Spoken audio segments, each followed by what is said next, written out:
பரசமய கோளரியை பாலராவாயனை பழனம் சூழ்ந்த சிரபுரத்து திருஞான சம்பந்தப் பெருமானை தேயமெல்லாம் குரவையிடத் தமிழ் வேதம் விரித்தருளும் கவுனிரதம் குலதீபத்தை விரவியமை ஆளுடைய வென்றிமழ இளங்களிற்றை விரும்பி வாழ்வாம்.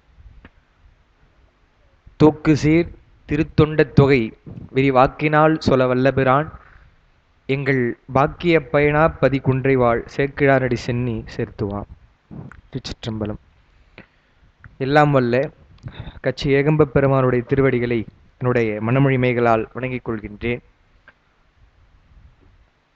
வாரந்தோறும் முறையாக திருத்தொண்டர் புராணமாகிய பெரிய புராணத்தை சிந்திப்பதற்கு ஒரு அரிய வாய்ப்பை ஏற்படுத்திய நம்முடைய சிவஞான அருள்நெறி அறக்கட்டளை நிறுவனர் ஞானமையா அவர்களே, இந்த வகுப்பிலே கலந்து கொள்ளக்கூடிய அடியார் பெருமக்களே, உங்கள் அனைவருக்கும் என்னுடைய பணிவான வணக்கங்களை தெரிவித்துக் கொள்கிறேன். நாம் சுந்தரருடைய தடுத்தாட்கொண்ட புராணம் என்ற அந்த பகுதியை பார்த்துட்டு வரோம். சுந்தரருடைய வரலாற்று பகுதி. அதில் சுந்தரர் பெருமான் திருவாரூருக்கு செல்லக்கூடிய அந்த பகுதி தான் இன்னைக்கு நம்ம படிக்க போகிறோம். கரையும் கடலும் மலையும் காலையும் மாலையும் எல்லாம் பெருமான் என்னுடைய உரையிலே கலந்திருக்கிறான் என்று சுந்தரர் பாடுகிறார்.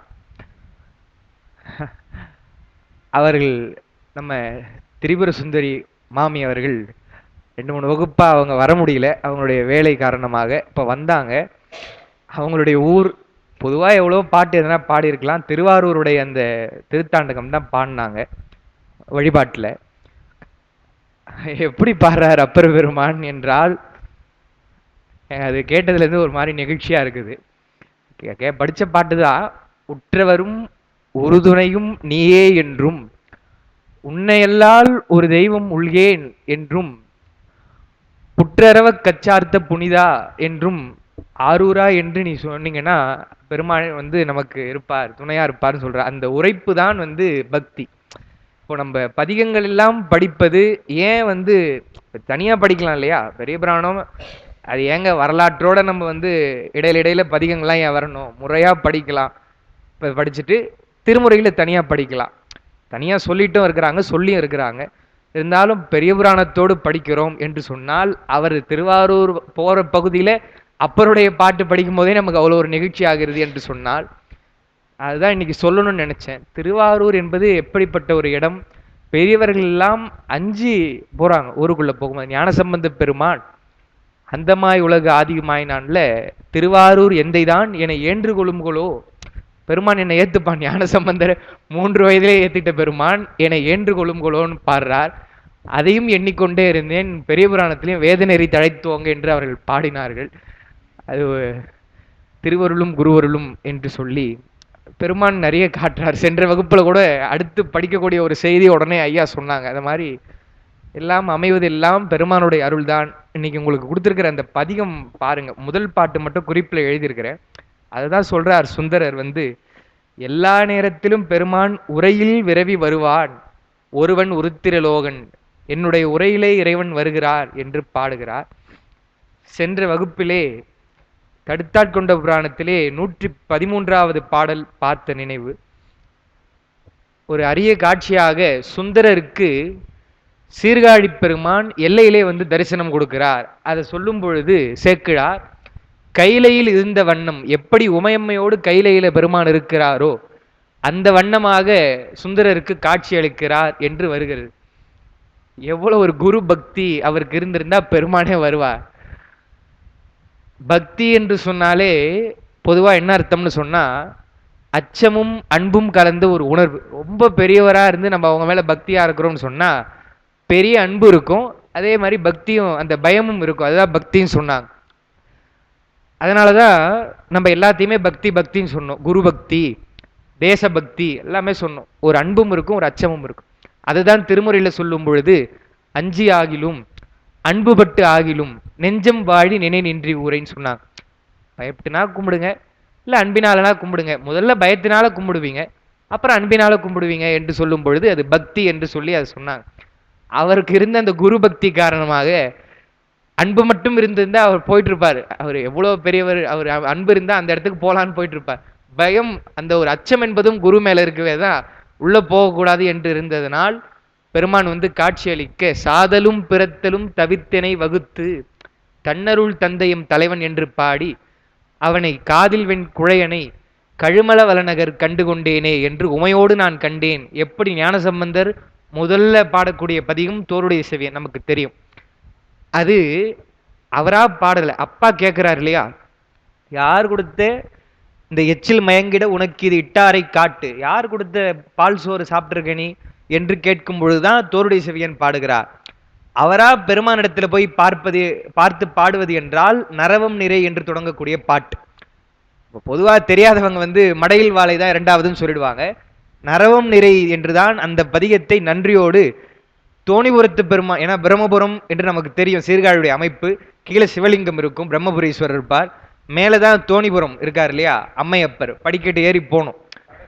நமக்கு யார் வந்து ஞானப்பாலிடிசல் தந்தது, உமையோடு இருந்த கோலம் என்பது தோணிபுரம் தானே என்று அங்க போறார்.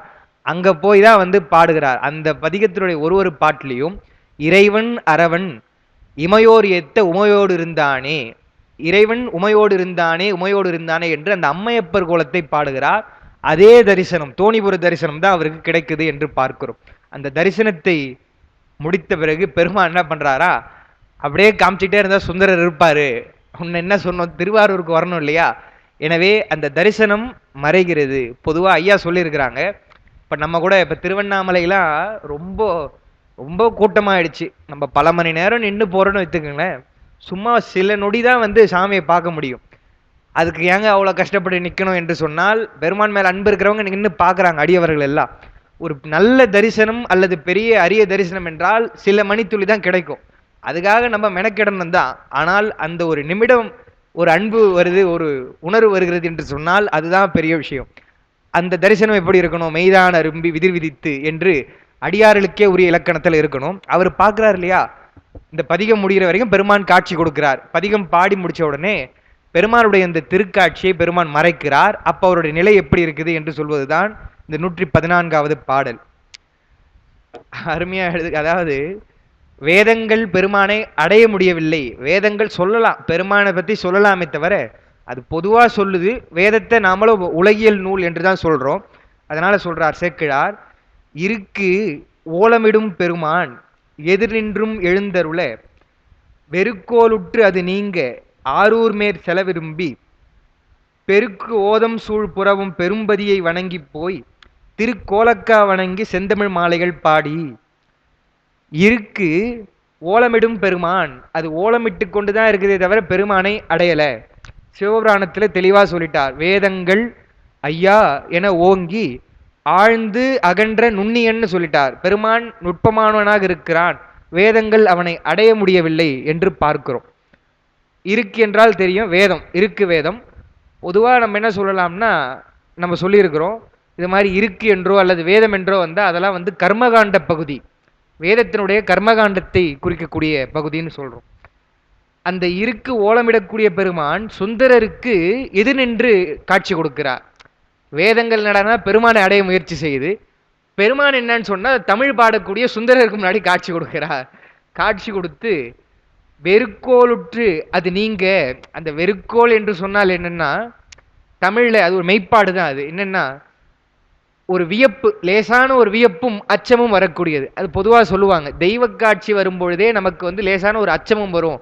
இப்போ பெருமான் இங்கே வந்துட்டாருன்னு சொன்னா நமக்கு எப்படி இருக்கும், வாங்க பெருமானே அப்படின்னு சொல்லுவோமா?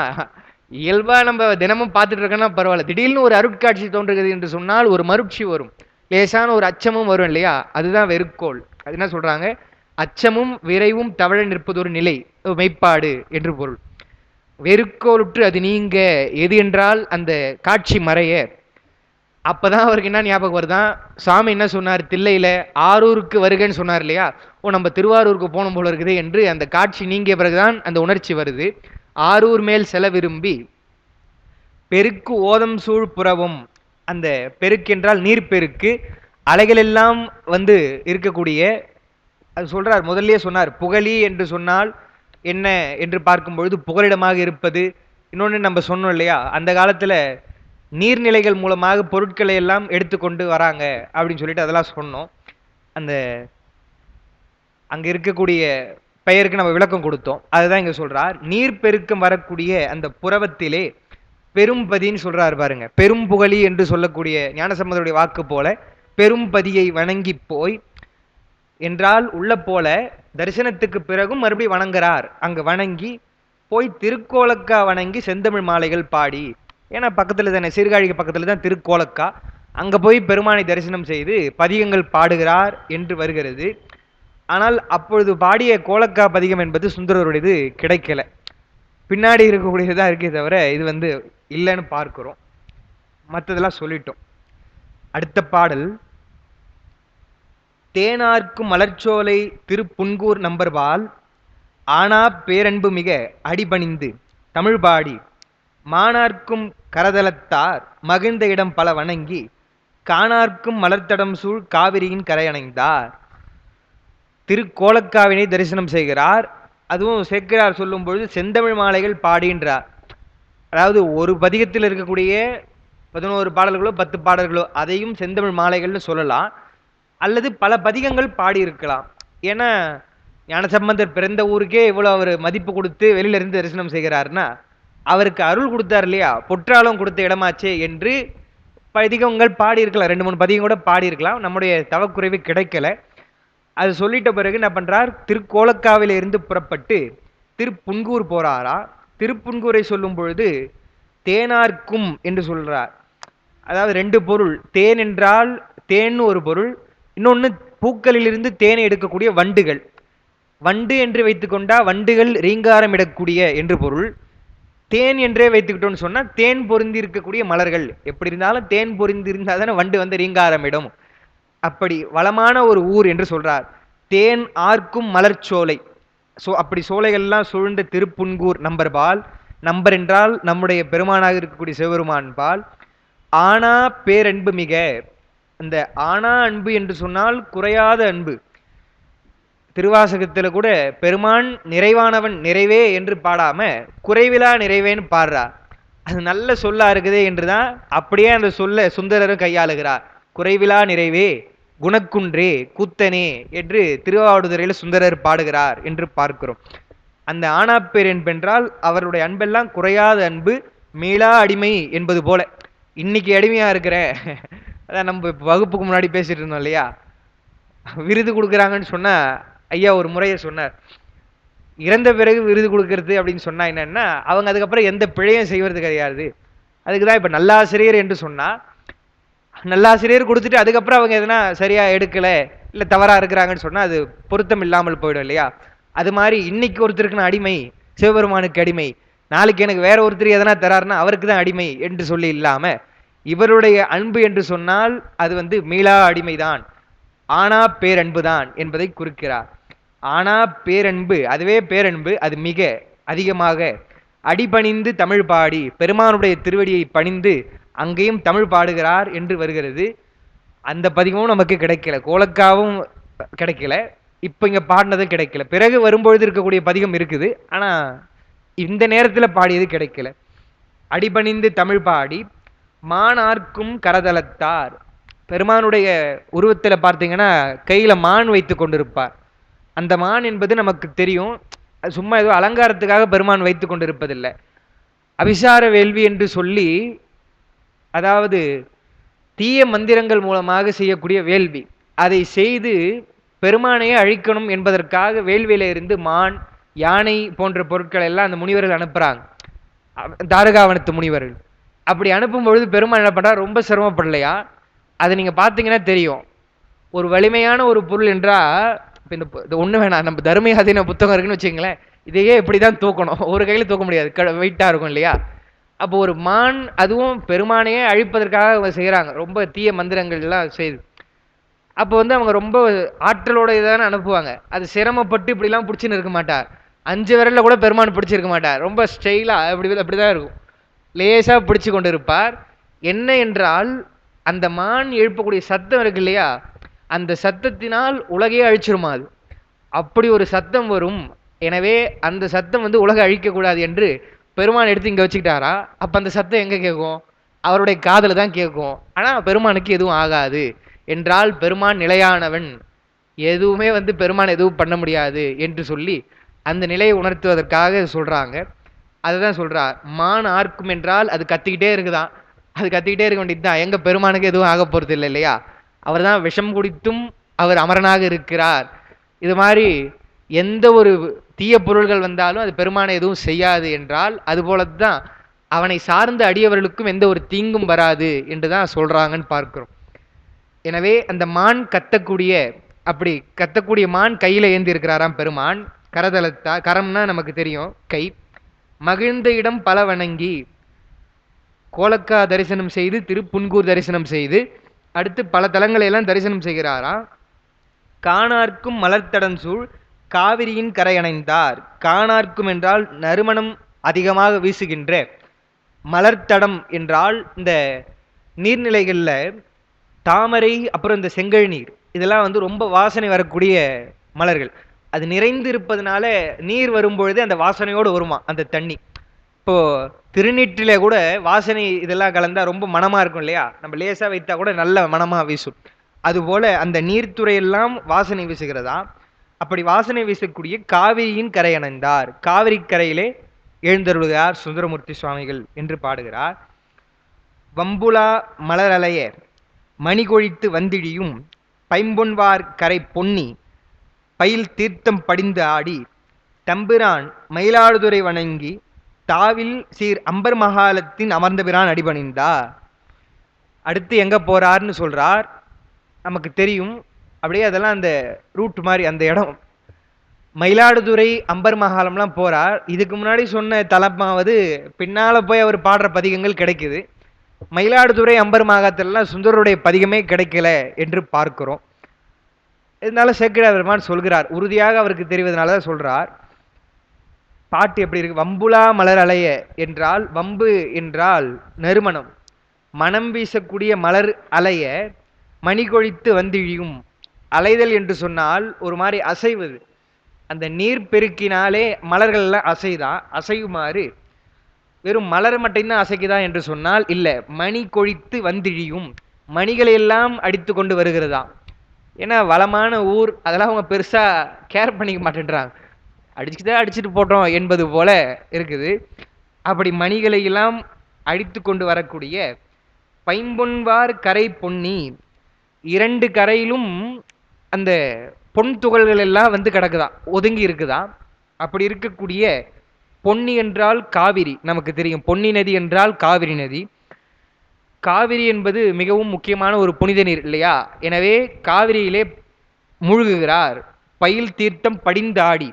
படிந்து ஆடுதல் என்று சொன்னால் என்னன்னா, சும்மா தெளிச்சுக்காம, இப்ப நம்ம கூட போறோம், தீர்த்தம் என்று சொன்னால் முறையா வந்து தீர்த்தம்னா என்ன பண்ணணும்னா உள்ள போய் அது முதல்ல வந்து கையினால வந்து சொல்றாங்க, எடுத்த உடனே காலை வைக்க கூடாது, கையினால் எடுத்து தெளித்து கொண்டு பிறகு அதில் மூழ்கி எழ வேண்டும். எப்படி மாணிக்க வாசகர் சொல்றார் இல்லையா, மொய்யார் தடம் பொய்கை புக்கு அப்படின்றார். வெளியில இருந்தே இல்லை, புக்கு முகையர் என்ன கையால் குடைந்து குடைந்துன் கடல் பாடின்னு பாடுறார் இல்லையா? அதுபோல் நாம வந்து தீர்த்தத்தெல்லாம் மூழ்கணும். நமக்கு நேரம் இல்லை, அதே மாதிரி தல யாத்திரையா போகும்பொழுது சும்மா எடுத்து தெளிச்சுக்கிட்டு போயிடுறோம். எப்படியோ ஒன்று, தீர்த்தம் என்பது மிக முக்கியம், நம்ம அடிக்கடி சொல்லியிருக்கிறோம். எனவே காவிரியில் என்ன பண்றாராம், அப்படி வரக்கூடிய தீர்த்தம் எது, மலர்களை அழைத்து கொண்டு பொன்னை எல்லாம் இரு கரையிலே கொண்டு வந்து சேர்த்து வருது இல்லையா? அப்படி வரக்கூடிய தீர்த்தத்தை படிந்து ஆடி என்றால் நீரிலே மூழ்கி தம்பிரான் மயிலாடுதுறை வணங்கி. தம்பிரான் என்று சொன்னால் சிவபெருமான், ஏன்னா அதனாலதான் அவருக்கு தம்பிரான் தோழன்னு பேர் இல்லையா, பெருமானுக்கு தோழனாக இருக்கிறார் என்று. சிவபெருமான் பயில்கின்ற மயிலாடுதுறை வணங்கி, மயிலாடுதுறை நமக்கு தெரியும் பெரிய சிவாலயம், அங்க வணங்குகிறார்.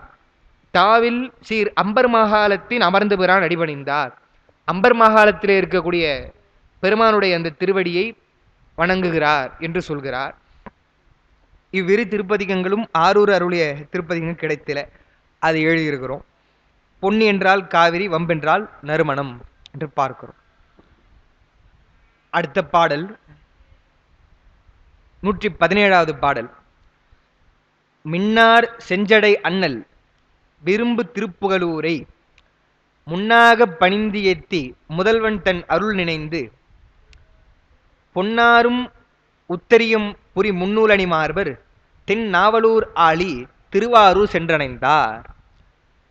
சுந்தரர் திருவாரூருக்கு போயிட்டார், சென்று அணைந்தாருன்ட்டார். அதாவது கிட்ட போயிட்டார், ஊர் எல்லைன்னு வச்சுக்கங்களேன், அது மாதிரி போயிட்டார்.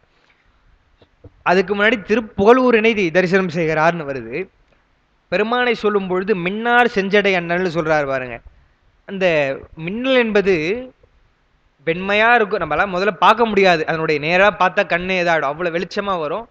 கொஞ்சம் சிவந்த நிறமாகவும் வெண்மை போல இருப்பதனால் அது பெருமானுடைய சடை. ஏன்னா பெருமானை சொல்லும் பொழுது செஞ்சடைன்னு சொல்றோம், செஞ்சடை அப்பர்னு சொல்றோம். அப்பர் கூட பாடுறாரு இல்லையா, செஞ்சடை கற்றை முற்றத்து இளநிலா எரிக்கும் சென்னின்னு பாடுறா, சிதம்பரத்துல பாடுறா. எனவே அதுதான் எல்லாரும் பாடுறாங்க. பொன்னார் மேனில கூட மின்னார் செஞ்சடைன்னு பாடுறாரு இல்லையா, மின்னார் செஞ்சடை மேல் மிளிர் கொன்றை அணிந்தவனே என்றால் அதுவே மின்னல் போல இருக்குதான் சடை, அதுல இன்னும் கொன்றை மிளிர்ந்து தெரிகிறது என்று சொல்லி பாடுகிறார். அதை விட நம்ம முக்கியமான பாட்டு 11ஆம் திருமுறையில பொன்வண்ண தந்தாதி, பொன்வண்ணம் எவ்வண்ணம் பாட்டுல என்ன சொல்றார், எதை பார்த்தா பெருமானை தெரிஞ்சுக்கலான்ற பொழுது மின்வண்ணம் எவ்வண்ணம் அவ்வண்ணம் வீழ்சடை அப்படின்னு பாடுறாரு இல்லையா. பெருமானுடைய சடை என்பது மின்னலுடைய வண்ணம் அதுபோல இருக்கிறது என்று பாடுகிறார். அதுதான் சேர்க்கிறார். ஏன்னா அவர் புதுசா நம்ம சொல்றது என்று சொல்ல மாட்டார், பெருமானுக்கு சொல்றதையோ இல்லை இவங்களுடைய வாக்கா சொல்றதெல்லாம் சொல்ல மாட்டார். அருளாளர்கள் என்ன சொல்லியிருக்கிறாங்களோ, திருமுறைகள் என்ன இருக்குதோ அதைத்தான் பயன்படுத்துவார் சேர்க்கிறார் என்று பார்க்கிறோம். மின்னார் செஞ்சடை அண்ணல் என்றால் அப்படி மின்னல் போல இருக்கக்கூடிய செஞ்சடை இருக்கக்கூடிய அண்ணல் சிவபெருமான். விரும்பு திருப்புகழூரை என்றால் பெருமான் ரொம்ப விரும்பி இருக்கிறாரா திருப்புகழூரிலே என்றால், உயிர்களுக்கு நாம் உய்தி தர வேண்டும், உயிர்களுக்கெல்லாம் அருள வேண்டும் என்று விரும்பி. ஏன்னா பெருமானுக்கு வேற என்ன விருப்பம், புகழூர் நம்ம புகழிக்கு சொன்னோம் இல்லையா, புகழி என்றால் ஏன் புகழி என்றால் தேவர்கள் புகலிடமாக அடைந்தார்கள் என்பது ஒரு பொருள், உயிர்களுக்கெல்லாம் புகலிடமாக இருப்பது புகழி என்பதனால் சீர்காழியினுடைய 12 பெயர்கள்ல புகழி என்பது மிக முக்கியம்னு பார்த்தோம். அதே மாதிரி இதுவே புகழூர்னு இருக்கு இல்லையா, உயிர்கள் எல்லாம் அடைக்கலமாக புகழும் ஊர் அப்படின்னு சொல்லலாம். இன்னொன்னு நம்முடைய சமயகுறவர்கள்ல அப்பர் பெருமான், அப்பர் பெருமான் அங்கதான் பெருமானுடைய திருவடி அடைகிறார். அவரே பாடுறார் இல்லையா, பெருமானே உன்னுடைய திருவடி அடையணும், உன்னுள்ளே 9 வாசல் வைத்தாய், ஒக்க அடைக்கும் போது உணர மாட்டேன் புண்ணியா, உன் அடிக்கே போதுகின்றேன் என்று அவர் திருவடிக்கு போதிய அந்த இடம் இல்லையாது. எனவே அது புகழூர் என்று சொல்லி பெருமான் விரும்பி இருக்கிறானா. அந்த திருப்புகழூரை முன்னாக பணிந்து ஏத்தி வழிபடுகிறாரா, போய் தரிசனம் செய்துட்டு முதல்வன் தன் அருள் நினைந்து. என்ன பெருமானுடைய அருள் என்றால், ஒருவேளை ஒரு புகழூர்ல கூட இருக்கலாம், தங்கி தரிசனம் செய்யலாம்னு நினைந்திருக்கலாம். ஆனா பெருமானுடைய அருள் என்ன, திருவாரூரில் நம்பால் வருக அப்படின்னு சொல்லிட்டார் இல்லையா பெருமான். எனவே திருவாரூருக்கு வர வேண்டும் என்று பெருமானுடைய அந்த அருளை நினைந்து, இன்னும் எப்படி நமக்கு எளிவந்து காட்சி கொடுத்து அருளினான் சொல்றான், பெருமானே நேரடியா சொல்றானே என்று அவருடைய அருளை எல்லாம் நினைந்து வியந்து, பொன்னாரும் உத்திரியம் புரி முன்னூல் அணி மார்வர். ஏன்னா சுந்தரர் அவர் இளவரசராக இருந்தவர் இல்லையா, அதனால நம்ம தான் இப்போ பொன்னாடைன்னு சொல்லுவோம். அதுல பொண்ணு இருக்குமா, பொன்னாடைன்னா பார்க்க நல்லா இருக்கும், அது ஒரு மரியாதைக்காக போர்த்துறாங்க இல்லையா. ஆனா பொன்னே பொன்னே இழைத்திருக்கக்கூடிய ஆடை தான் பொன்னாடை, நியாயமா பார்த்தா. அந்த அவர் பொன்னாடையே போட்டிருப்பார் இல்லையா.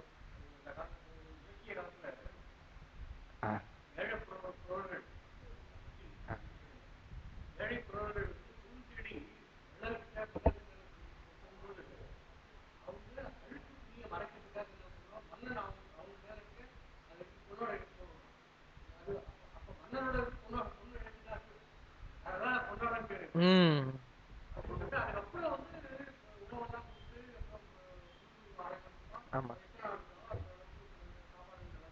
ஆமா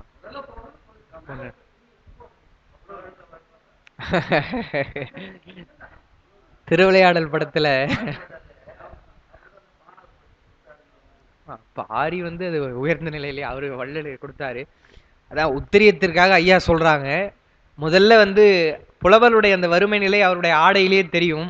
எனவே மன்னர்கள் அணிந்திருப்பதெல்லாம் சும்மா பெயருக்கு பொன்னாடை இல்லை, உண்மையிலே பொன்னாடை. அதை எடுத்து அவர்களுக்கு அணிவிப்பான். எப்படி அந்த சம்பிரதாயம் அந்த மரபு எப்படி வந்தது என்றால் இப்படி வந்ததுன்னு ஐயா சொல்றாங்க. அது உண்மைதான். ஏன்னா அவர் கேட்கிறாரு, அவ்வளோ வறுமையாக இருப்பாங்க என்றால் தெரிஞ்சோ தெரியாமலோ திரைப்படத்தில் கூட வைக்கிறாங்க இல்லையா.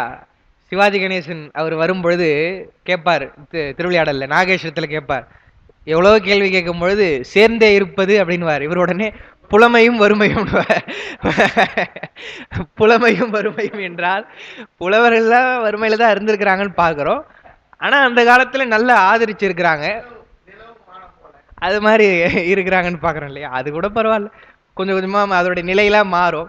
வள்ளுவர் கூட அதுதான் வந்து சொல்றார், அது பெருசா நீங்க எடுத்துக்க வேண்டியது இல்லை என்று சொல்லி, எல்லாருக்கும் எல்லாம் இருக்காது இல்லையா? அதனாலதான் இருவேறு உலகத்து இயற்கைன்னு சொல்லிடுறார். அவர் ஒரே போடா போடுறார், திருவேறு தெள்ளியராதல் வேறு என்று சொல்லி சொல்றாருன்னு பார்க்கிறோம். அந்த காலத்துல அதனாலதான் அவங்க வந்து மதிச்சிருக்கிறாங்க என்று பார்க்கிறோம். ஆனால் எது உயர்ந்தது நிலையானது என்று பார்க்கும்பொழுது கல்வி செல்வமா இருக்கவே தான் சுந்தரர் என்ன பண்றார், ஒருபடி மேல போய், ஏன்னா நல்ல வேலை திருப்புகழூர் நம்ம படிச்சுட்டு இருக்கோம், தம்மையே புகழ்ந்துச்சே பேசினும் புகழூர் தான், ஆனா இப்ப பாடினது கிடையாது. அப்புறம் ஒரு முறை வரப்போறார். அதனாலதான் பாருங்க சேக்கிழார் சொல்லும் பொழுது முன்னாக பணிந்தேத்தின்னு சொல்றார். பெருமான் முன்னாடி பணிந்தேத்தின்னு ஒரு அர்த்தம். இன்னொன்னு திருப்புகழூருக்கு மறுபடியும் வருவாரு, அதுக்கு முன்னால ஃபர்ஸ்ட் டைம் புகழூர் போறார் என்று சொல்றார். புகழூர்ல அவர் ஒருபடி மேல போய் என்ன சொல்றார், எல்லாம் வறுமை தான் இருக்குது தான், யாரை போய் நம்பி பாடுவீங்க, இவர் கொடுப்பாரு கொடுப்பாரு கொடுப்பாருன்னு பாடுவேன், கொடுக்க மாட்டான்ப்பா, அவங்களெல்லாம் நம்பாத, பெருமானை பாடு, இம்மையே தரும் சோறும் கூரையும் என்றால் பெருமானை நம்புங்க. எப்படி நம்பணும், இன்னைக்கு சொன்னாங்க இல்லையா, அப்பர் சொன்ன மாதிரி தான் நம்பணும். உன்னையல்லால் ஒரு தெய்வம் உள்ளேன் என்று உற்றவர் எல்லாம் நீதான், உற்றவரும் உறுதுணையும் நீயே என்று நம்பினால் பெருமான் அருள்வான் என்றுதான் அவங்க வந்து சொல்றாங்க என்று பார்க்கிறோம்.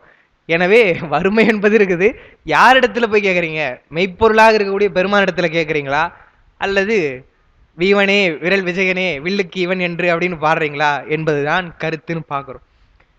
சுந்தரருடையது, அவர் நல்ல ஜம்முன்னு ட்ரெஸ் பண்ணிட்டு இருப்பார் இல்லையா, பொன்னாரும் உத்திரியம் என்றால் அந்த மேலாடை, அந்த காலத்தில் அது ஒரு ஷர்ட் மாதிரிலாம் போட்டுக்க மாட்டாங்க, மேலாடை அணிந்து இருப்பாங்க இல்லையா, அதான் உத்திரியம்னு சொல்லுவாங்க. அந்த உத்தரியத்தை அணிந்து கொண்டு இருக்கிறாரா, அப்படியே வந்து அவர் வந்து அவருடைய குலம், எனவே பூநூல் அணிந்து கொண்டு இருக்கிறார். அது சொல்லும் பொழுது புரி முன்னூல் அணி மார்வர், முன்னூல் என்றால் அந்த மூன்றழையாக வரக்கூடிய பூநூல், அதை அணிந்து கொண்டு இருக்கக்கூடிய தென் நாவலூர் ஆளி, திருநாவலூரை சேர்ந்த சுந்தரமூர்த்தி சுவாமிகள் திருவாரூர் சென்றடைந்தார். திருவாரூர் கிட்ட போயிட்டு சேருகிறார். இப்போ விருந்தினர் வருகிறார்கள் என்று சொன்னால், விருந்தினர் வரன்னு சொல்லிட்டாங்க, இப்போ நம்ம வீட்டுக்கே சொல்றாங்கன்னு வைத்துங்களேன், இந்த மாதிரி நாளைக்கு வரங்க என்று சொல்லிட்டா, சரி வரேன்னு சொல்லிட்டாங்களே அப்படின்னு வீட்டுக்குள்ளே இருக்கக்கூடாது, அவங்க வராங்களா, எங்க இருக்கிறீங்க, என்ன கேட்கணும், அவங்கள போய் நம்ம போய் எதிர்கொண்டு வரவேற்கணும் என்பதெல்லாம் சாதாரண விருந்தினருக்கே சொல்றோம் இல்லையா. அதுவும் என்ன சொல்லுவாங்க, விருந்தினர்கள் போகும்பொழுது கூட அவர்களை சென்று வழி அனுப்ப வேண்டும், பெரியவர்களா இருந்தா சான்றோர்களா இருந்தா கொஞ்சம் தூரம் போனோம் என்று அதுக்கான முறையெல்லாம் தமிழ்ல சொல்லியிருக்கிறாங்க. அது மாதிரி சும்மா தில்லையில தரிசனம் செய்தவரை திருவாரூருக்கு வான்னு சொன்னது யாரு, பெருமான் சொல்றார். எனவே அவர் அழைத்து வருகிறார் இல்லையா, அவரை வந்து வரவேற்கணும். வரவேற்பதற்காக திருவாரூர்ல இருக்கக்கூடிய அடியாருடைய கனவிலே போய் பெருமான் சொல்கிறாரா. அதுதான் அதுக்கு முன்னாடி அந்த பாட்டு பாருங்க, அப்பருடைய பாட்டு கொடுத்துருக்கிறோம். புகழூர் என்று சொல்லும் பொழுது புகழூர் பெருமான் என்னென்னலாம் கொடுத்தார் என்று சொல்லி அப்பர் பாடுகிறார். அவரை புகலிடமா அடைஞ்சிட்டாங்க, அவர் என்ன கொடுத்தார் உங்களுக்கு அப்படின்னு சொல்லி கேட்போம் இல்லையா. அதுக்கு அப்பர் சொல்றார், எப்படி அவனை அடையணும் என்று சொன்னால், சும்மா மனசு ஒன்று இல்லாம போகக்கூடாது, தன்னை சரண் என்று தாளடைந்தேன், பெருமானே நீதான் எனக்கு கதி, அதான் சொல்றாங்க இல்லையா, எல்லாம் சரணாகதி அடைந்தேன்னு சொல்றாங்க, சரணாகதி தத்துவம்ன்றாங்க இல்லையா. அது மாதிரி தன்னை சரண் என்று தாளடைந்தேன், தன் அடியை தன்னடியை அடைய, பெருமானுடைய திருவடி அடைய புன்னை பொழில் புகழூர் அண்ணல் செய்வன கேண்மீன்களோ என்றால், நான் பெருமானை வந்து சரண் என்று அடைந்த உடனே என்னென்னலாம் செய்தான் பெருமான்னு கேளுங்க. என்னை பிறப்பறுத்து என் வினை கட்டறுத்து, என்றால் வினை கட்டறிந்தால்தான் பிறவி நீங்கும் இல்லையா. சரி, பிறவி நீங்கினா போதுமா, நம்ம எப்பவுமே என்ன சொல்றோம், வீடு என்று சொல்வது கிடையாது. எப்பவுமே வீடு பேரு விடுதலை பெற்றா போதாது, எங்க போகணும்ன்றது இருக்கு இல்லையா. அதுதான் கட்டறுத்து ஏழு நரகத்து என்னை கிடக்கலொட்டான், நரகத்திலே போய் துன்பப்படக்கூடிய நிலை எனக்கு பெருமான் கொடுக்க மாட்டான், அப்ப எங்க சார் உங்களுக்கு கொடுப்பார் என்று சொன்னால், சிவலோகத்து இருத்திடுமே, சிவலோகத்திலே என்னை வைத்து அழகு பார்ப்பான் என்று சொன்னால், புகழூர் பெருமானை அடைந்தால் எனக்கு உயர்ந்த சிவலோகத்தையே தருவான் என்றால் என்னன்னா, சிவலோகத்தையே தருவான்னு சொன்னா இங்க இருக்கும்போது எல்லாவற்றையும் பெருமான் தருவான் என்றுதான் அவர் பாடுகிறார் என்று பார்க்கிறோம். அந்த புகழூருக்காக அது. இப்ப சுந்தரர் திருவாரூர் சென்று அணைகிறார், நெருக்கமா போறாருன்னு பார்க்கிறோம். பெருமான் என்ன செய்யறாருன்னு பாருங்க. தேராரும் நெடுவீதி திருவாரூர் வாழ்வார்க்கு ஆராத காதலின் நம் ஆரூரன் நாம் அழைக்க வாரானென்றான் அவனை மகிழ்ந்து எதிர்கொள்வீர் என்று நீராறும் சடைமுடிமேல் நிலவணிந்தார் அருள் செய்தார். அந்த பாட்டுல வாரான் என்றான் என்ன இருக்குது, அது வந்து பழைய தமிழ் வழக்கு. வாரான் என்றான்னு சொன்னா வராம என் பேச்சு கேட்காம அங்கேயே இருக்கிறான் என்று அர்த்தம் கிடையாது. வாரான் என்றான்னா வந்தான் வருகின்றான் என்பது போற அர்த்தம் தானே தவிர அது உடன்பாடு மாதிரிதான், எதிர்மறையா நம்ம சொல்லக்கூடாது. பழைய தமிழ் வழக்கு அது. திருவாரூர் சொல்லும் பொழுது நம்ம முதலே பார்த்த நகர சிறப்புல அந்த மனுநீதீஸ்வரருடைய வரலாறுலாம் பார்க்கும் பொழுது தேர்னுடைய சிறப்பெல்லாம் பார்த்தோம். அது இல்லாம பொதுவா திருவாரூர் என்றாலே அது தேர் அழகுன்னு சொல்லுவாங்க. தேர் போகக்கூடிய வீதி ஆழித்தேர் என்பதுதான் சிறப்பு. அதான் சொல்றார் தேர் ஆறும் நெடுவீதி. தேர் போகக்கூடிய அந்த நெடுவீதியிலே திகழ்கின்ற திருவாரூர் வாழ்வாருக்கு, அங்க இருக்கக்கூடிய திருவாரூர் வாழ்கின்ற அடியவர்களுக்கு ஆறாத காதலின் நம் ஆரூரன் பெருமான் சொல்றாரா, பெருமானுடைய வாக்கு. என் மேல வந்து கொஞ்சம் கூட குறையாத அன்புடைய ஆரூரன் சும்மா வரல, நான் சொல்லியிருக்கிறேன். நாம் அழைக்க வாரான் என்றான், நான் கூப்பிட்டதுனால வந்துட்டு இருக்கிறான்பா. அவனை மகிழ்ந்து எதிர்கொள்வீர், மகிழ்ச்சியோடு அவனை வரவேற்று எதிர்கொள்வீர் என்று நீராறும் சடைமுடி மேல் நிலவணிந்தார் அருள் செய்தார். அவருடைய சடையிலே நீர் வந்து சத்தம் ஒலித்து கொண்டே இருக்குது இல்லையா, கங்கை. அப்படி கங்கை சடைமேல் வைத்த பெருமான் அது நிலவு வைத்துக் கொண்டிருக்கார். பிறை சூடிய பெருமான் என்றால் ஆரூர் பெருமான் வைத்துங்களேன். சிவபெருமான் அருள் செய்கிறார். அவருக்கு பெருமான் சொல்றாரா, சொல்லி உடனே என்ன சொல்லுவாங்க, நமக்கு யாருன்னா ஒரு பெரியவங்க சொன்னாரே நம்ம ரொம்ப கவனிப்போம். பெருமானே வந்து சொல்கிறார். ஏன்னா திருவாரூர் அடியார்களை பத்தி நமக்கு தெரியும் இல்லையா. அடியார்கள் என்றாலே திருவாரூர் தான், தேவாசிரிய மண்டபம் தான் என்றுதான் இந்த திருத்தொண்ட தொகை அங்க தொடங்குது. எனவே பெருமான் சொல்லிட்டாருன்னு சொன்னா அவர் வந்து நமக்கெல்லாம் தலைவர். யாரு? சிவபெருமான் தலைவர். அவர் சொல்லியவரும் நமக்கு தலைவர் தான் என்று, சுந்தரரும் நமக்கு தலைவர் என்று அவங்கெல்லாம் போய் அவரை வரவேற்பதற்காக போறாங்களாம். தம்பிரான் அருள் செய்ய, அடுத்த பாடல், தம்பிரான் அருள் செய்ய திருத்தொண்டர் அது சாற்றி எம்பிரானார் அருள்தான் இருந்த பரிசு இதுவானால் நம்பிரானார் ஆவார் அவரன்றே எனும் நலத்தால் உம்பர் நாடு இழிந்தது என எதிர்கொள்ள உடனெழுந்தார். பெருமான் சொல்லிட்டாரு என்று சொல்லி அவரை வரவேற்பதற்காக போறாங்களா. எப்படி? தம்பிரான் அருள் செய்ய, பெருமான் சொல்லிட்டாரா, சொல்லிய உடனே திருத்தொண்டர் அதை சாற்றி. ஏன்னா எல்லாருக்கும் சொல்லியிருக்க மாட்டார் இல்லையா, யார் தகுந்தவர்களோ அவர்களுக்கு பெருமான் சொல்றார். சொல்லும் பொழுது அதை சாற்றி என்றால் மற்றவங்களுக்கெல்லாம் சொல்றாங்க. இப்போ என்கிட்ட சொல்லிட்டாருன்னு வச்சுங்களேன், நான் வந்து மற்றவங்களுக்குலாம் சொல்றேன், இந்த மாதிரி சுவாமி சொல்லியிருக்கிறாருப்பா, சுந்தரர் வந்து நம்ம வரவேற்கணும்னு சொல்லிய உடனே மற்றவங்களாம் என்ன சொல்றாங்க, கேட்டவங்களுக்கு எவ்வளவு பக்குவம் பாருங்க. அவங்க என்ன சொல்றாங்க, எம்பிரானார் அருள்தான் இருந்த பரிசு இதுவானால், பெருமான் அப்படி சொல்றார் என்று சொன்னால், அவருடைய தன்மை இப்படி சொல்றாருன்னு சொன்னா, நம் பிரானார் அவராவார். நமக்கு தலைவர் யார்? உங்ககிட்ட சொன்னார் பெருமான் இப்படி சொல்றார் என்றால் நமக்கு தலைவர் அவர்தான். நம் பிரானார் ஆவார் அவர் என்றே எனும் நலத்தால் என்று அவங்க எண்ணி என்ன பண்றாங்களா, எப்படி வரவேற்பு கொடுத்தாங்கன்னு சொல்லும் பொழுது உம்பர் நாடு இழிந்தது என எதிர்கொள்ள உடன் எழுந்தார். அவங்க கொடுத்த வரவேற்பை பார்க்கும் பொழுது என்னையா பெருசா தேவலோகம், தேவலோகத்தை விட திருவாரூர் தான் ரொம்ப சிறப்பா வரவேற்கிறாங்க என்று சொல்லும் அளவிற்கு அவர்கள் வரவேற்பு கொடுத்தாங்களாம். என்று சொன்னா எப்படி சொல்லலாம் என்றால், ஒரு சாதாரண ஒரு திருமண மண்டபம்னு வச்சுக்கங்களேன், அந்த திருமண மண்டபத்துல ரொம்ப பெரிய நம்ம எதிர்பார்க்க முடியாத அளவுக்கு அவங்க வரவேற்கிறாங்க, நல்ல ஏற்பாடு செய்திருக்கிறாங்கன்னா நம்ம என்ன சொல்லுவோம், என்னப்பா பெரிய 5 ஸ்டார் ஹோட்டலு, இந்த திருமண மண்டபத்திலே எப்படி அவங்க செய்திருக்கிறாங்க என்று சொல்லுவோம் இல்லையா. ஏன்னா அங்க வந்து எளிமையா தான் இருக்கணும், 5 ஸ்டார் ஹோட்டல் தான் பெருசா இருக்கணும். ஆனா இங்க எதிர்பாராம இருக்குது. அது மாதிரி வரவேற்பு பொன் என்று சொன்னால் அதெல்லாம் எதுவாக இருந்தாலும் தேவலோகத்தில் தான் சிறந்ததுன்னு சொல்லுவாங்க. பொதுவாக அழகு என்றாலே அங்கே இருக்கிறது தான் அழகுன்னு சொல்லுவாங்க. அதெல்லாம் கிடையாது. திருவாரூரிலே அவருடைய வரவேற்பை பாருங்க, உம்பர் நாடெல்லாம் இழிந்தது இதுவே உயர்ந்தது என்று சொல்லும் அளவிற்கு வரவேற்பு கொடுத்தாங்களாம். ஏன்னா பெருமான் கொடுத்துருவே நடந்தது.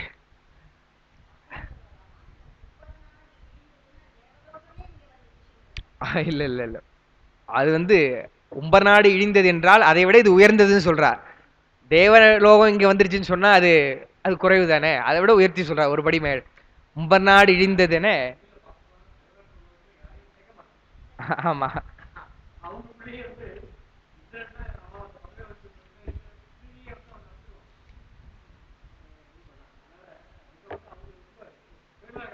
அதான் அதான் சொல்றாரு இல்லையா, அவங்க எவ்வளவோ சுயநலம் என்பது அவர்களுக்கு இருப்பதனாலதான் பெருமானை வழிபடுவதே அவங்க என்ன பண்றாங்க, வாழ்த்துவதும் வானவர்கள் தாம் வாழ்வான்னார். அடி அடிச்சார், முதல்ல எடுத்தோடனே சொல்லிட்டார். மனம் நின்பால் தாழ்த்துவதும் தாம் உயர்ந்து தம்மை எல்லாம் தொழ வேண்டி. எதுக்கு அவன் பெருமானை கும்பிட்றான்னு சொன்னா, என்ன பல பேர் கும்பிடணும் பெருமானே என்றுதான் வணங்குறார்கள் என்று சொல்லிட்டாங்க. அவர்களுக்குள்ளேயே வந்து போட்டி இருக்குது இல்லையா, இந்திரன்னு சொன்னா இந்திரன் தான் இருக்கணும், அவரை விட கொஞ்சம் இவர் எதனா செஞ்சுட்டாருன்னா இந்திரனுக்கு கோவம் வந்துடும்னு பார்க்குறோம். அந்த மாதிரி இன்னொன்று, அவரெல்லாம் இயல்பாகவே அந்த செருக்குடையவர், அதிகாரத்தில் இருந்தாலே அந்த செருக்கு வந்து இருக்கும். அதனால தானே இந்திரன்லாம் எவ்வளோ பெருமானுடைய பிரசாதத்தை வாங்கி யானை மேலே போடுறான்னு சொன்னால் அவனுக்கு அதை விட என்ன செருக்கு வேணும். எனவே தேவலோகம் என்பதெல்லாம் கொன்றை தொங்கலான் அடியாருக்கு சொர்க்கங்கள் பொருளளவே தான். யானை சம்மதெல்லாம் ஒன்றும் மதிக்கவே மாட்டாங்கப்பா, அவங்க சொர்க்கமாச்சு ஒன்றும் கிடையாது, நரகமும் சரி சொர்க்கமும் சரி எல்லாம் எங்களுக்கு சமம் தான் என்று சொல்லி இருக்கக்கூடியவங்க நம்முடைய அடியார்கள். சிவலோகம்தான், சிவலோகத்தையே கூட அவங்க வந்து பெருமானத்தில் கேட்க மாட்டாங்கன்ட்டார் இல்லையா. வீடும் வேண்டா விரலின் விளங்கினா, உன் மேல அன்பு செலுத்துறமே தவிர நீ எங்க வேணா போடு பெருமானே, எங்களுக்கு என்ன கேட்பதற்கு என்ன தகுதி என்றுதான் எண்ணுவார்கள் என்று சொன்னால் அதெல்லாம் ஒரு பொருளே கிடையாது என்பதை பார்க்கிறோம்.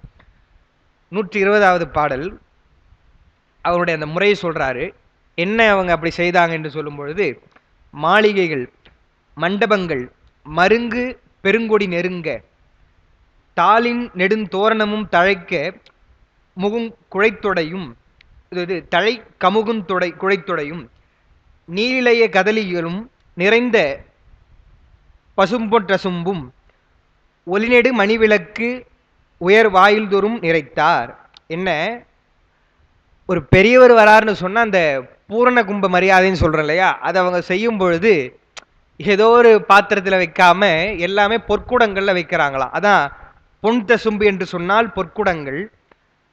மாளிகைகள் மண்டபங்கள் எல்லாம் என்ன சொல்றாங்களா, கொடிகள் நெருக்கமாக கொடிகள் கட்டுறாங்களா, மாவிலை தோரணம் போன்ற கொடிகள்லாம். தாலி நெடும் தோரணம் என்று சொன்னால் அதனுடைய அடிப்பக்கத்தில் ஒரு இது கட்டுறாங்க, அதாவது ஒரு கொடிகள் மாதிரி கட்டுறாங்கன்னு வச்சுங்களேன், அதுக்கு அடியில் தோரணம் கட்டுறாங்களா. கட்டி தழை கமுகும் குழைத்துடையும் என்றால் அந்த பாக்கு மரங்களை எல்லாம் வந்து கட்டுறாங்க.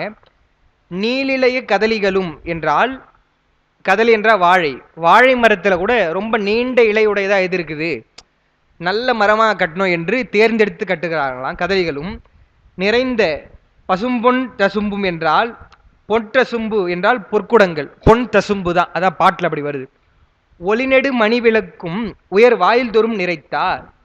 ஒளி வீசக்கூடிய மணிகள் எல்லாம் இருக்கக்கூடிய அந்த விளக்குகள், அது என்ன பண்றாங்களா, ஒரு ஒரு வாசல் ஒருத்தொருத்தவங்களும் இதெல்லாம் செய்யறாங்க அந்த வீதியில் இருக்கக்கூடிய அடியவர்கள்லாம் என்று சொல்லி சொல்றார்.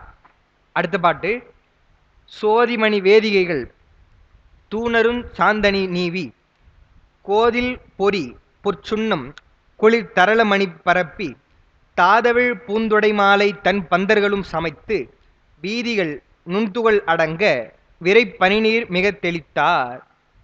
இது பழைய முறையில் சொல்லுவாங்க. இந்திர விழா எடுக்கும் பொழுது இலக்கியத்தில், தமிழ் இலக்கியத்தில் வரும் பொழுது இந்திரனுக்காக விழா எடுக்கிறோம். ஏன்னா அந்த காலத்தில் இந்திர விழா ரொம்ப சிறப்பாக எடுப்பாங்க. அப்போ சொல்லுவாங்க, பழைய மணலை எல்லாம் அகற்றுமின் புது மணல் பரப்புமின்னு சொல்லுவாங்க. ஏன்னா அப்போல்லாம் மணல் தானே அந்த தெருக்கள் எல்லாம், அதனால அதை சமன் செய்து பழைய மணல்கள் எல்லாம் அகற்றி புது மணல் போட்டு நிரப்புவாங்க விழா காலத்தில். அதுபோல் என்ன பண்ணுறாங்களா, முதல்ல சொல்லும் பொழுது சோதி மணி வேதிகைகள் தூணரும் சாந்தனி நீவி என்றால், வேதிகைனா திண்ணை, அந்த திண்ணைகள் என்ன பண்ணுறாங்க, ஒளி வீசக்கூடிய மணிகளும், தூ நரும் சாந்தனி நீவி என்றால் வாசனையாக இருக்கக்கூடிய அந்த நறுமணங்கள். இப்போ எப்படி நம்ம இந்த ரூம் ஃப்ரெஷ்னர்லாம் சொல்கிறோம் இல்லையா, ஹேர் ஸ்ப்ரேலாம் இது பண்ணுறோம் பாருங்க, அது மாதிரி நறுமணம் வீசுவதற்காக அதெல்லாம் வந்து தடவுகிறார்கள். அந்த திண்ணைகள் போன்ற இருக்கக்கூடிய இதிலெல்லாம் வந்து நீவி, கோதில் பொறி பொற்சுண்ணம் குளிர் தரள மணி பரப்பி, பொற்சுண்ணம் என்று சொன்னால் வாசனை பொடி, அது இது போல விழாக்கள்லேயும் வந்து அவங்க பரப்புவாங்க.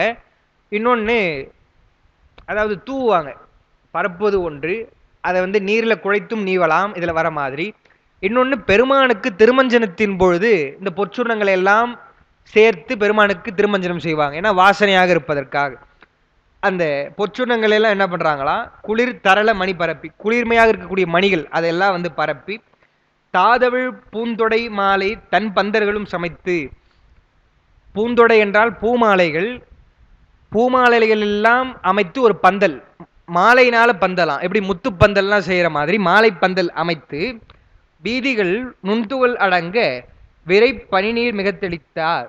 அது மாதிரி அந்த மணலை எல்லாம் மாற்றுவது இது போல வேலை செய்து கொண்டிருக்கும் பொழுது அப்படியே அந்த துகள் எல்லாம் பரவும் இல்லையா, மணல்ல வந்து அந்த டஸ்ட் வரும், அந்த துகளெல்லாம் அடங்குமாறு விரை பனிநீர் என்றால் குளிர்ச்சியான வாசனையுடைய நீர் தெளிக்கிறாங்களாம். அவங்க வீட்டில் வச்சது மட்டும் இல்லாம வீதிகள் தோறும் தெளிப்பதற்கே வாசனையுடைய நீர் தெளிக்கிறாங்க என்று சொன்னால் அவ்வளவு ஒரு முறையான சிறப்பான வரவேற்பு கொடுக்கணும் என்று எண்ணுகிறார்கள் சுந்தரமூர்த்தி சுவாமிகளுக்கு. அடுத்து மங்கள கீதம் பாட மழைநிகர் தூரிய முழங்க செங்கையர்கண் முற்றிழையார் தெற்றிதொரும் நடம்பயில நங்கள் பிரான் திருவாரூர் நகழ்வார்வார் நம்பியை முன் பொங்கையில் நீள் திருவாயில் புறமுற வந்து எதிர்கொண்டார். சுந்தரர் உள்ள வரல, எல்லைக்கே இவங்க போயிடுறாங்க, எல்லையில இருந்து அழைத்து கொண்டு வரணும் என்று சொல்லி போறாங்க. சொல்லும் பொழுது மங்கள கீதம் பாட என்று சொன்னால் பெரியவர் வருகிறார் என்றால் இசை இருக்குது, நடனம் இருக்குது என்றால் எதை எப்போ செய்யணும்ன்றது இருக்கு. எல்லா நடனத்துல எல்லாம் சொல்லிக் கொடுப்பாங்க. இப்போ பரதநாட்டியத்திலேயே வந்து அதாவது மங்களமாக இருக்கக்கூடிய நிகழ்ச்சிகளும் இருக்கும், அல்லது ஏதோ ஒரு வதம் செய்வது போன்ற காட்சிகள் அதையும் இருக்கும். எல்லாத்தையும் அவங்க சொல்லிக் கொடுப்பாங்க. ஒரு நிமிஷம்.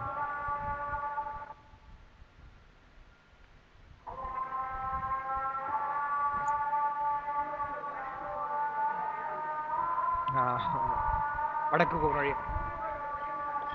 அப்படிதான் வரணும்.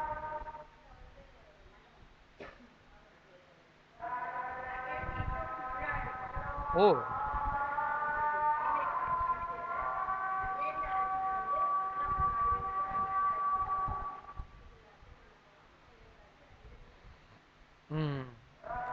ஊருக்கு அறைய வச்சுட்டு பேசுறோம்.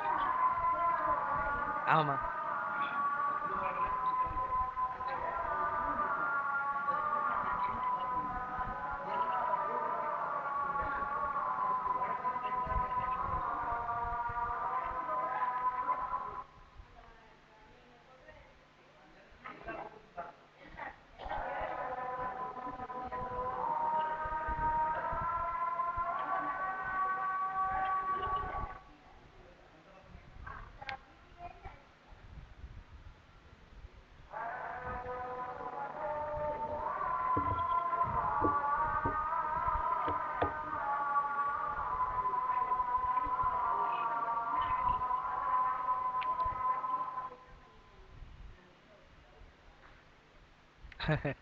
பாருங்க பாருங்க.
திருச்சிற்றம்பலம். ஒரு நல்ல 5 நிமிஷம் நமக்கு ஒரு ஓய்வு நல்லதுதான். அந்த கீதம் என்று சொன்னால் எல்லாவற்றையும் பாடக்கூடாது என்று சொல்லி மங்கள கீதம் தான் பாடணும் பெரியவர்கள் வரும்பொழுது. நம்ம டி நகர்ல தர்மயாதீன பிரச்சார நிலையத்துல இப்போ ஒரு நிகழ்ச்சி நடந்தது. தருமபுரம் சுவாமிநாதன் ஐயாவுடைய அவருடைய நினைவஞ்சலி போற்றக்கூடிய விழா. அதுல இப்ப நம்ம மகா சன்னிதானம் எழுந்தருள் இருந்தார்கள், இப்பொழுது இருக்கக்கூடிய நட்சத்திர குருமணிகள். அதுல என்னன்னு சொன்னா, இந்த முறை வந்து நம்ம குருநாதருக்கும் திருத்தணி சுவாமிநாதன் ஐயா அவர்களுக்கும் முத்து விழா நடைபெற்றது. 80 நடைபெறவே அவங்க 2 பேரையும் சிறப்பிக்கணும் என்று சொல்லி அவர்களுக்கு ஒரு சிறப்பு செய்தாங்க. அப்போ ஒரு சும்மா கொஞ்ச நேரம் பேசணும் என்று சொல்லி அவர் சிவாலயம் ஐயாலாம் வந்திருந்தாரு. சிவாலயம் ஐயா சீக்கிரம் முடிச்சிட்டாரு. நம்ம பேராசிரியர் பேசினார். பேசும்பொழுது எவ்வளவோ செய்திகளை சொன்னார். அப்போ சொல்லும் பொழுது காஞ்சிபுரத்தில் நடந்தது ஒரு நிகழ்ச்சி என்று சொல்லி, அது சொல்லக்கூடாது இருந்தாலும் ஒரு சொல்கிறேன் அதை பொருத்தத்துக்காக அப்படின்னு சொல்லிட்டு சொன்னார். தருமபுரம் சுவாமிநாதன் ஐயா அவர்கள் ரொம்ப பொருத்தமாக திருமுறை இசைக்கக்கூடியவர். ஏன்னு சொன்னால், தருமபுரத்தில் ஒரு முறை வந்து மின்சாரம் தடைப்பட்டு போச்சு. அப்படி இருக்கிறப்போ ஓதுவார்கள்லாம் அப்போ பல பேர் இருப்பாங்க இல்லையா, பல பேர் இருப்பாங்க. அப்போ தருமபுர சுவாமிநாதனும் இருப்பார். முன்ன இருந்த மகா சன்னிதானம் இருந்தப்போ, யார் 25ஆ இல்லை 26ஆன்னு தெரியல, இருந்தப்போ அப்போ பாடும்பொழுது ஒரு ஒரு ஓதுவாராக பாடிட்டே வராங்களாம். அவங்க ஏதோ பாட்டு பாடுறாங்க. சன்னிதானத்தில் என்ன சொல்லியிருக்கிறார், தம்பிரானை கூப்பிட்டு சாமிநாதனை பாட சொல்கிறா அப்படின்னு இருக்கிறாங்க. இவர் என்ன பண்ணார், தருமபுர சுவாமிநாதன் ஐயா வந்துட்டு எடுத்த உடனே அவருடைய குரல் உங்களுக்கு தெரியும், கணீர்னு இருக்கும். இல்லக விளக்கது இருள் கெடுப்பது அப்படின்னாராம். உடனே மின்சாரம் வந்துருச்சு என்று சொல்லி பொருத்தமா பாடக்கூடியவர்கள் தருமபுரம் சுவாமிநாதன் ஐயா அவர்கள் அப்படின்னு சொல்லிட்டு அதை வந்து நம்ம குருநாதர் சொன்னார். அங்க வந்து சாமி சன்னிதானத்து முன்னாடி சொன்னார். சொல்லிட்டு இன்னொன்னு காஞ்சிபுரத்துல நடந்தது, அது சொல்லக்கூடாது இருந்தாலும் சும்மா சொல்றேன்னு சொல்லிட்டு என்ன சொன்னாரு, நம்ம காஞ்சிபுரத்துல கோயம்புத்தூர் சுவாமி இருந்தார் இல்லையா, தொண்டைமண்டல ஆதீனத்துல, அப்போ முன்ன சன்னிதானம் இல்லாமல் இருந்து அவங்க வராங்க, பல காலம் இல்லாமல் இருந்துட்டு வராங்க. அவர்களுடைய பட்டமளிப்பு விழா இருக்கும்போது இது சொல்லியிருப்பார், அடிக்கடியாக சொல்லியிருக்கிறாங்க. பட்டமளிப்பு விழாவில் அங்கே இருந்தவர் ஒருத்தரை கூப்பிட்டு பாட சொன்னால், அப்போ அருணையார்லாம் இருக்கிறாங்க, விழாவில் இருக்கிறாங்க. சன்னிதானம் பீடாரோகணம் ஏறுகிறார்கள். ஒரு தேவாரம் இறைவணக்கமாக தேவாரம் பாடுப்பா என்று சொன்னால் எவ்வளவோ பாட்டு பாடியிருக்கலாம். காஞ்சிபுரத்து பாட்டு ஆலந்தான் உகந்து அதை பாடியிருக்கலாம். அவர் என்ன பண்ணார், பாடினவர் என்று சொன்னால், மகத்தில் புக்கதோர் சனி எனக்கு ஆனாய் மைந்தனே மணியே மணவாளா என்று சொல்லி அதை சொன்ன உடனே ஒரு 5-10 நிமிஷத்துக்கு மகா சன்னிதானம் சிரிக்கிறார். இப்போ அந்த நிகழ்ச்சியில அவரால் கண்ட்ரோல் பண்ண முடியல, ரொம்ப சிரிச்சு போயிட்டார். இது ஏன் பாடுவாங்க என்று சொல்லி. நாங்கள் அப்புறம் ஐயாவிடத்துல பேசிட்டு இருக்கும்போது சொன்னேன், சரி பாடினாரே முதல் பாட்டு கூட அது நல்ல பாட்டு தான், அழுக்கு மெய்குடி திருவடி அடைந்தேன், அதை கூட பாடியிருக்கலாம். வழுக்கி வீழும் திருப்பெயரெல்லால் மற்ற நான் அறியன்னு பாடுறாரு, திருவடி பிழையன்னு பாடுறாரு, அதை பாடியிருக்கலாம். எதுக்கு நடுவுல இருந்து இதை பாடினாருன்னு தெரியல. அது என்னன்னா சிக்கல் வந்து அடுத்த 2 வரியில அகத்தில் பெண்டுகள் நான் ஒன்று சொன்னால் அழையல் போ குருடா என்று அதெல்லாம் வரும். பொருத்தமே இல்லாம பாடுறார் என்றால், பெரியவர்களுக்கு முன்னிலையில பாடுறோம்னா கொஞ்சமாவது பொருத்தமா பாடணும். அப்படி பொருத்தமா பாடினாலும் பொருத்தம் இல்லாம பாடக்கூடாது என்பதற்காகத்தான் மங்கள கீதம் பாட. இன்னும் இசை வல்லுநர்களா இருக்கிறாங்கன்னு சொன்னா நல்ல மங்கள ராகங்களாக இருக்கக்கூடியது எது என்று அதை எடுத்து பாடுவாங்க. ஏன்னா எல்லா ராகத்தையும் எல்லா நேரத்திலையும் பிரயோகிக்க கூடாது என்று ஒரு முறை. காலைப்பண் பகல்பண் எல்லாம் சொல்றோம், இது பகல்பண் இராப்பண் என்று. ஆமா ஆமா, எல்லாம் ஒரு பொருத்தம் இருக்கணும் இல்லையா, அந்த மாதிரி.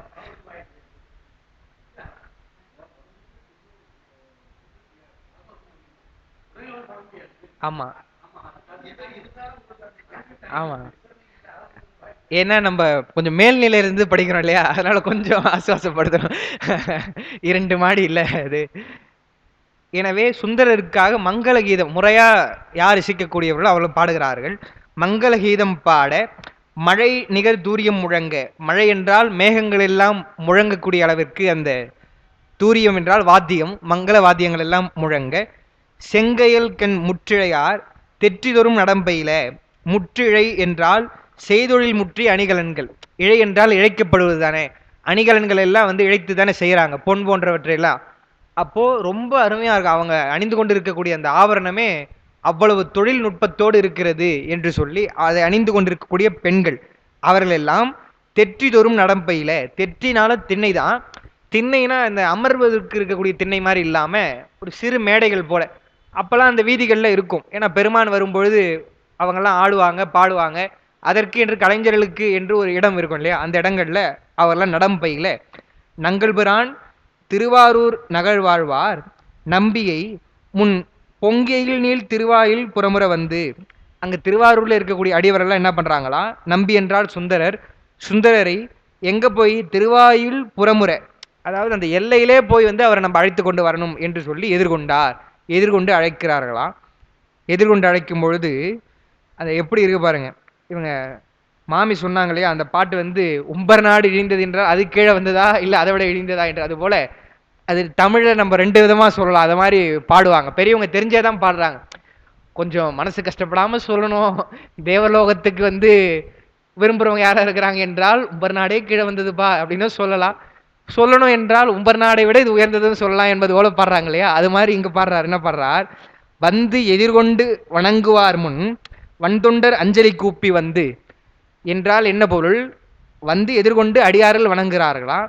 அவர்கள் வணங்கும் போது அவர்கள் அங்க முன்னா இருக்கக்கூடிய சுந்தரர் அவரும் அஞ்சலி கூப்பி வணங்கினார் என்று சொல்லலாம். இன்னொன்னு எப்படி சொல்லலாம் என்றால், வந்து எதிர்கொண்டு வணங்குவார் முன் மண்தொண்டர் அஞ்சலி கூப்பி வந்து, அவர்கள் வணங்குறதுக்கு முன்னாடி இவர் வணங்கிடுறாரா சுந்தரர். திருவாரூர் அடியவர்கள் அவரை வணங்க வராங்க, அவரை விட அடியார்கள் வராங்களே என்று சுந்தரர் முதல்ல வணங்கிடுறாரா. வணங்கி அஞ்சலி கூப்பி வந்து என்றால் சும்மா வந்து சொல்றது இல்லை, ஐயா வணக்கம் என்று இருகரம் கூப்பி வணங்கி அஞ்சலி கூப்பி வந்து சிந்தை கழிப்புற வீதி ஊடு செல்வார் திருத்தொண்டர் தம்மை நோக்கி. அந்த வீதிக்குள்ள போறாராம், திருவாரூருடைய வீதிக்குள்ள ஊடு என்றால் உள்ளே உள்ளே போகும்பொழுது ரொம்ப மகிழ்ச்சி வருகிறதா. ஏன்னா பெருமான் சொன்னாரு நம்ம வந்துட்டோம், திருவாரூர் வீதி வந்துட்டோம் என்று. அந்த மகிழ்ச்சியோடு உள்ள போகும்பொழுது அந்த திருத்தொண்டர்கள் இருக்கிறாங்க இல்லையா, அவர்கள் எல்லாம் பழடியார். இப்ப சுந்தரர் வந்து ஏறத்தாழ புத்தடியார் மாதிரி, புதுசா வந்தவர் மாதிரி தானே. அவருக்கு என்ன ஒரு எண்ணம் என்று சொன்னால், பெருமான் நம்மை ஆட்கொள்வானா, நம்மை ஆளாக கொள்வானா என்று ஒரு எண்ணம். அதுக்கு என்ன ஐயா கூட எழுதுறாங்க, அருணையார் சொல்றாங்கன்னா, திருவெண்ணை நல்லூரிலே பெருமான் ஆட்கொண்டான். அப்புறம் வந்து சுந்தரர் பாடும்பொழுது கரையும் கடலும் மலையும்ல அறையின் இருப்பதும் ஆரூர் அவர் எம்மையும் ஆழ்வரோ, என்னை ஆழ்வாரா என்று கேட்கிறார் இல்லையா. ஏற்கனவே தான் ஆண்டு கொண்டாரே, இப்ப இப்படி கேட்கலாமா என்று சொன்னால், அங்க பெருமான் ஆட்கொண்டது என்பது கையிலே அவர் செய்து கொண்ட அந்த ஒப்பந்தத்தினாலே பெருமான் இடத்துல அவர் சொல்லிட்டு வந்துட்டார். பெருமான் சரிப்பா வரேன்னு சொல்லிட்டா. அதனால வந்து என்ன பண்றா, இங்க தடுத்தாட்கொள்கிறார். தடுத்தாட்கொண்டு பெருமான் அப்புறம் வந்து விட்டுட்டு போயிடுறாரு இல்லையா. அப்புறம் தல யாத்திரை பண்றார். அவருக்கு அப்புறம் நான் யோசிச்சேன்னா, நானா யோசிக்கல, பெருமானுடைய அருளால் என்னன்னா ஒரு எண்ணம் வந்து, அப்ப மற்ற இடங்கள்ல பெருமான் அருட்காட்சி கொடுத்தார் இல்லையா. இப்ப இங்க திருவதிகையில வந்தார், அது ஏறத்தாழ வந்து அவர் அக்னாலேஜ் பண்ற மாதிரி தானே, இப்ப நீ அடியவன் ஆயிட்ட என்பது போலதான் திருவடி கொடுக்கிறார். இங்க வந்து காட்சி கொடுக்கிறார், தில்லை தரிசனம் கொடுக்கிறார் என்று சொன்னால், மற்ற இடங்கள்லாம் போகும்போது வருவது அவருடைய அந்த குரு பக்தி பார்க்கிறோம். அப்பருக்காக நீங்க வந்து உள்ள வராம இருக்கிறியா, அதை வந்து பெருமான் வந்து அங்கீகரிக்கிறார், அது சரிதான் என்று சொல்வதற்காக தான் திருவடி தீட்சை கொடுக்கிறார். இங்க வந்து ஞானசம்பந்தர் மேல அவர் குரு பக்தி இருக்குதா, உனக்கு வந்து நான் நேரில் வருகிறேன் என்று வருகிறாரே தவிர, நீ என்னுடைய அடியவன் தான் என்று அவர் சொல்வது போல இல்லாதது மாதிரி அவருக்கு ஒரு எண்ணம்னு வச்சுக்கங்களேன். அடியவர் தான் அவரு, ஆனா அவருக்கு மனசுக்குள்ள ஒரு எண்ணம். எனவே திருத்தொண்டர்களை பார்த்து என்ன கேட்கிறார், பெருமான் வந்து எனக்கு அருள் செய்கிறா, செய்யாம இல்லை, ஆனால் என்னை ஒரு அடியவனாக பெருமான் ஏற்றுக்கொண்டானா அது எப்படி தெரியும்னு சொன்னா, ரொம்ப நாளா கூட இருக்கிறவங்களுக்கு தான் தெரியும். இப்போ ஒரு செய்தியை நான் சொல்றேன்னு சொன்னாதான் உங்களுக்கு புரியும். இப்போ வீட்லயே இருக்கிறாங்கன்னு சொன்னா அப்படி கண்ணை காமிச்சா கூட எதுக்கு காமிக்கிறாங்க என்பது அவங்களுக்கு தெரிஞ்சிடும் இல்லையா. ஒருத்தர் கூட இருக்கிறவர்களுக்கு தான், நெருக்கமா பழகிறவர்களுக்கு தான் அவருடைய குறிப்பு உணர முடியும். எனவே நான் புத்தடியவன், பெருமானுடைய குறிப்பை என்னால உணர முடியல, அவர் என்னை ஆளாக கொண்டாரா என்று பெருமான் கேட்கிறது தான் என்ன சொல்றார், திருத்தொண்டர் தம்மை நோக்கி எந்த இருப்பதும் ஆரூர் அவர் எம்மையும் ஆழ்வரோ, எம்மை வந்து அடியவனாக ஆழ்வாரா கேளீர் என்னும் சந்த இசை பதிகங்கள் பாடி தம் பெருமான் திருவாயில் சார்ந்தார். அந்த பதிகத்தை பாடிக்கொண்டே திருவீதியில போய் திருவாயிலை அணைகிறார் என்று பார்க்கிறோம். அந்த பதிகம் தான் உங்களுக்கு கொடுத்துருப்போம். அதுல 68வது பக்கத்துல முதல் பாட்டும் மற்ற பாடல்கள் எல்லாம் தனியா பாடல்கள் ஒரு நகல் கொடுத்திருப்பாங்க.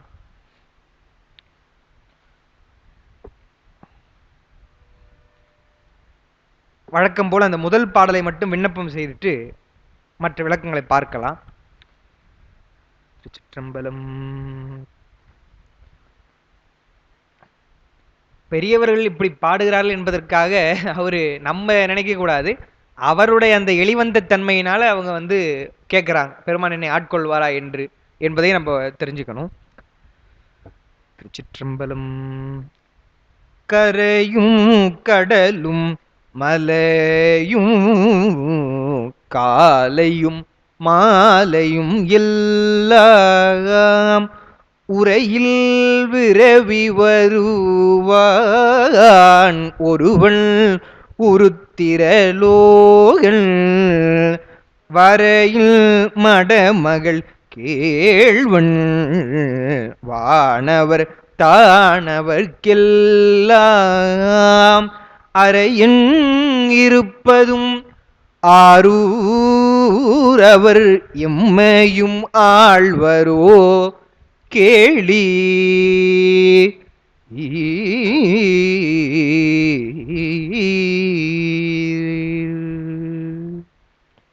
அவருக்கே உரிய அந்த தன்னடக்கத்தோடும் பெருந்தன்மையோடும் பாடுகிறார்.